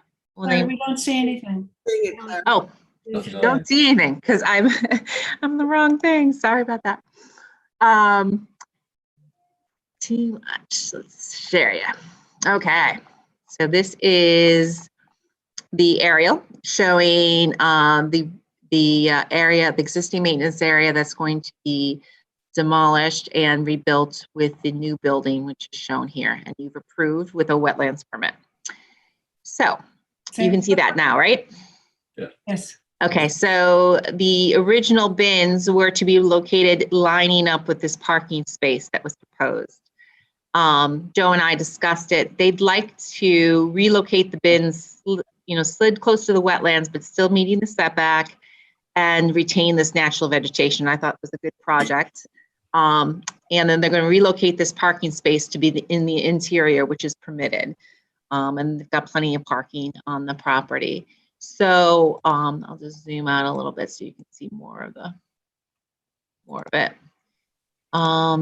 But see here, this is wetlands, and so nothing's changing in this area. So usually we'd handle this admin, as I said, but because of the wetlands permit and it's a wetlands jurisdiction, we give to the full board, and I've referred it to the fire marshal and conservation, whose comments are in the resolution. Do you have any questions? Claire, where they take out that parking spot, are they going to re-veg in there? No, so there's no parking spot here now. It was proposed. Oh, okay. So we want to keep the vegetation. What we're going to do now is put it in the overhead door here. And then, so that will be the parking. Already a spot cleared there. Okay. Right, exactly. So I thought that was pretty straightforward. As I said, I got comments back from conservation and fire marshal. Fire marshal didn't have any additional comments, and conservation actually had just their original comments, which is they wanted this removed, which was this evergreen hedge, and the planning board had found that not disturbing it was the best route to go. So I have an approval resolution for the modification to the site plan, subject to submission of plans for signature for the board to consider. Joe, if you would like to make any comments. Joe. We just found that as we were going through construction, we found that we could come up with a way to save some trees that we thought were significant and provide a buffer for the maintenance area. So it seemed we made the storage bins smaller, shifted them a little bit, and eliminated a parking space, and we were able to accomplish that. We just hope that the board agrees. Claire, do you want to go over the report? It's a resolution. It gives a, I'll share it screen again. It's a resolution that goes through the history of the project, which is the first 3. And then this, the third one is modification to retain existing vegetation to the west and relocate the storage bins to meet the wetland setbacks and relocate a parking space to the interior of the building as shown on the plan. Referrals from conservation. So this is the description of the application. This is the removal of trees. The Conservation Board supports the proposed modification. And then this is what I talked about before, which is that they had recommended that the hedgerow be removed and replant it. The board had considered that prior and they said no. So I thought that condition should be addressed at this point. Here is the fire marshal comments. Again, they didn't have any effect to it.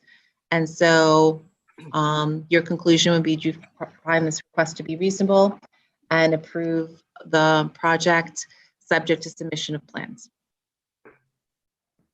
Okay.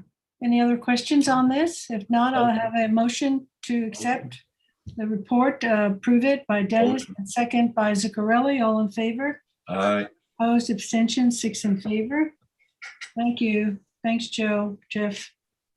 And everyone. Jeff is here for the next one. Okay. Thanks, Joe. The Watermill Village sign, temporary sign. Yeah, so this is a temporary sign which is permitted under the code. This is the Watermill Village townhouses, which the planning board had approved. And this is their temporary sign that says, basically saying coming soon. It's not all up, Claire. You have to I show know, I'm going to show it to you in a second. So this is the aerial, and here is the proposed plan originally.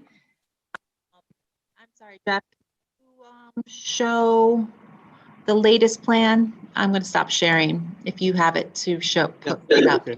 Let me see if I can figure this out. Yep, and just identify yourself for the record. Oh, sorry, Jeff Suchman, East Hampton.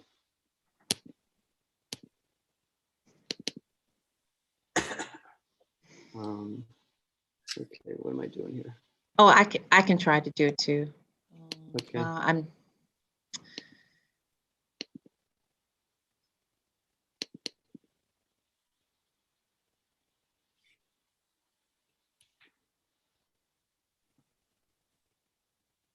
It's just a little big. Let me knock it down. Oh, too small. Yeah, it got really small. Yeah. That's the kind of picture, and then I can actually, let me see if I can learn how to stop sharing, and then I can show you actually the sign, which I thought I was going to do. So what happened was, because I don't, the ARB saw this on Tuesday and had a suggestion to remove a little logo from it and center the wording, that's the difference between the two. I just wanted you to see the correct one pursuant to the ARB comments. Okay. So they approved it subject to this revision.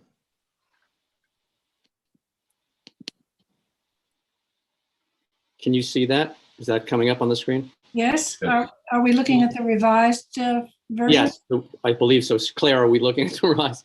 Yes, we are. Okay, What was good. changed? What was changed, Claire? So there was originally, to the left of the word of Watermill Crossing was a logo of a watermill. Claire, And I'm seeing half of what you're discussing. you see a small version of it, or no? It's to the left of the Yeah, it's a screen. small Can you version. center it? Yeah, it needs to be centered. That's better. Thank you. Oh, okay. Yeah, so the Watermill Crossing had a logo of a watermill, and the ARB had asked that to be removed and have Watermill Crossing be centered. And so that's what's been done Oh, okay. with what the ARB comments were. So that goes up now and it stays until? 1 year. For 1 year. Okay. Yes. And where is the sign going to be placed? I think the next, if you scroll down, I can show that to you if you want to stop sharing. Okay, I'll stop sharing. Thank you, though. Sure.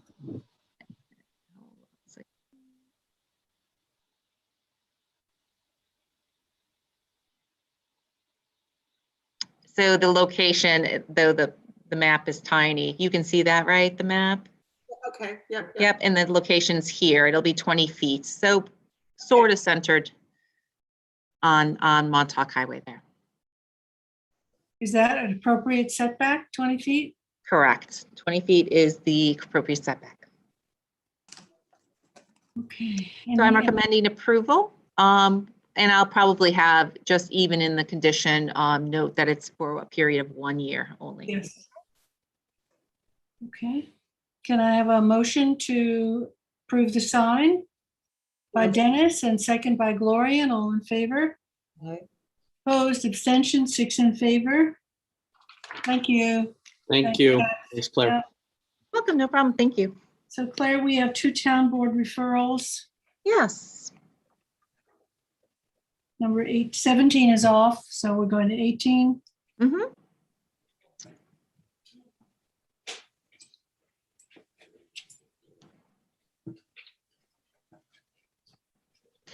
So the first one is amendments to the site plan elements requirements of the code, which is 330-183, of course, the planning board's purview under site plan review. So the 2 amendments, and one of them I think we've been asking for a long time, has to do with the 3 inch altogether with the rainfall. So the wording on E would be changed to 2 inches and 1 inch of for ponding or combination thereof. So this would just be codified what the recommendations from the town engineer have been for the last couple of years. Rather than just 3 inches? I mean. Yeah, 2 plus 1. They can't say 3? It does at the end of the day. Nothing's easy, right? When they put it in the town code, it always has to be complicated. But we know that means 3 at the end of the day. So, and then the other change, I think, which sounds like a good one, is the suitable recycling containers to prevent the dispersal of their contents about the premises or otherwise. So this is a new one that's good in terms of, giving that guidance to the applicant right up front. That they'll have I to tell you, provide. suitable is a very broad word. Well, that's up to you. I mean, do they want? It's going to be the planning board's discretion. So, an office would be paper recycling, right? But if it's another item, it might not be. If it's not an office, they might have to have so much. So that would be up to you and the use. I certainly would like to see something say a covered recycling bin, because so many of them are not.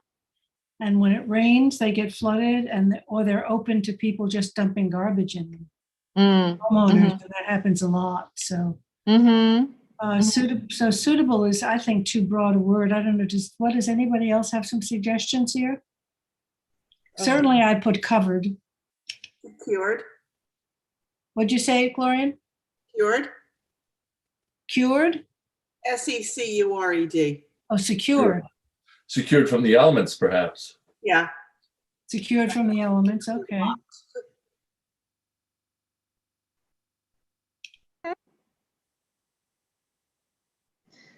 Suitable recycling containers secured from the elements, right? Yeah. Put it right in there. Great. Yep. So you wanted to add the word covered in there. Well, suitable Covered and from the secured. elements. Shall we say covered and secured from the elements? Why not? Yeah, let's do both. Wordsmithing by committee. Yay. We get a consensus, Gloria. After the 2 plus 1, the lawyers are off the hook. The engineers win. I thank the engineers so much for letting my profession off the hook. Most appreciated. That's a good one. Okay, so those were the changes. I thought they were good. And I'll suggest those words to be added, covered and secured from the elements. Okay. What are we doing about 3 inches? Are we saying for a total of 3 inches or not? This is a combination thereof, which is in. Well, why can't we say engineerese means a total? Well, why can't we say that they should include it for a total of 3 inches and make it clear? I mean, does anybody else have that issue? Really, seriously, can you go back to that wording? Because I think there's a 2 inches for one action and then 1 inch for a different action and then I'm sorry, I'm not. Ponding, Robin, and 1 inch in ponding. Again, another word that's as broad as suitable. Yeah. You know, ponding could disappear in an hour, or it could stay overnight. Certainly my recommendation would be a 3-inch rainfall. Can you ask the engineers if it makes a difference if we change 2 and 1 to 3? Does it make a difference in how they measure or do something? Because it doesn't really make sense. Doesn't make sense at all. Yeah. I mean, we could, I just don't know if then we'll make our requirements to get it to the town board in time Well, for their comment, the comments. they should have gotten. That's my only earlier. concern, because we're 3 weeks from our next meeting, so. Because we do want them to do this, obviously. I think an engineer will be reading that. They'll figure it out. You could put consider adding the language. I mean, just so they know that. Yes. That's true. That's good. Yeah, I mean, give us a voice. So. Yeah, to a lay person. Thank you, Kathleen. Yeah. Oh, and we can say if it makes sense for the engineering point of view or something. Yeah. Just consider putting 3 inches. Instead of 2 + 1. Yes. Unless 2 + 1 no longer equals 3. That could be. A lot of disinformation going on, so I don't A know. lot, right. Okay, If so. you're familiar with Common Core math, you don't say 3 anymore. You say 2 + 1. Some of us are so long away from school, and we certainly we were not taught Common Core math. I have school-age children, and they would say 2 + 1. Okay, so do we need to vote on this? You do, and I'm going to say for E, consider putting 3-inch rainfall in plain language. Yes, thank you. Perfect. Okay. Excellent. Okay. A Yes. motion by Dennis, second by Gloria, and all in favor. Aye. Opposed, abstentions, 6 in favor. 19, our last item. The another town board referral, removing obsolete signs. Sorry. Mm-hmm. Obsolete signs. So instead of giving the 180-day leeway, it would give 14 days. 2 weeks instead of a half a year. Okay, again, obsolete. Do we have any, another broad issue, another broad word? What is it? Does it mean anything? Yes, signage that are no longer relevant. Determined by who? It's H, and it gets defined at the end of the sentence. Activity that they identify has ceased, or the property in which they are located has become vacant. After the use or activity they identify has ceased, or the property on which they are located has become vacant. Okay, so it's in there. All right. Yeah. Good. Okay, so any other questions? If not, motion to approve by Robin, second by Craig, all in favor. Aye. Opposed, abstentions, 6 in favor. I think we have worked our way through the agenda. So a motion to adjourn Motion. by Gloria, second by Zuccarelli, all in favor. Aye. Opposed, abstentions. So we'll see you at 6 o'clock 6 o'clock. tonight. Thanks. Go get Thanks. something to eat. Bye.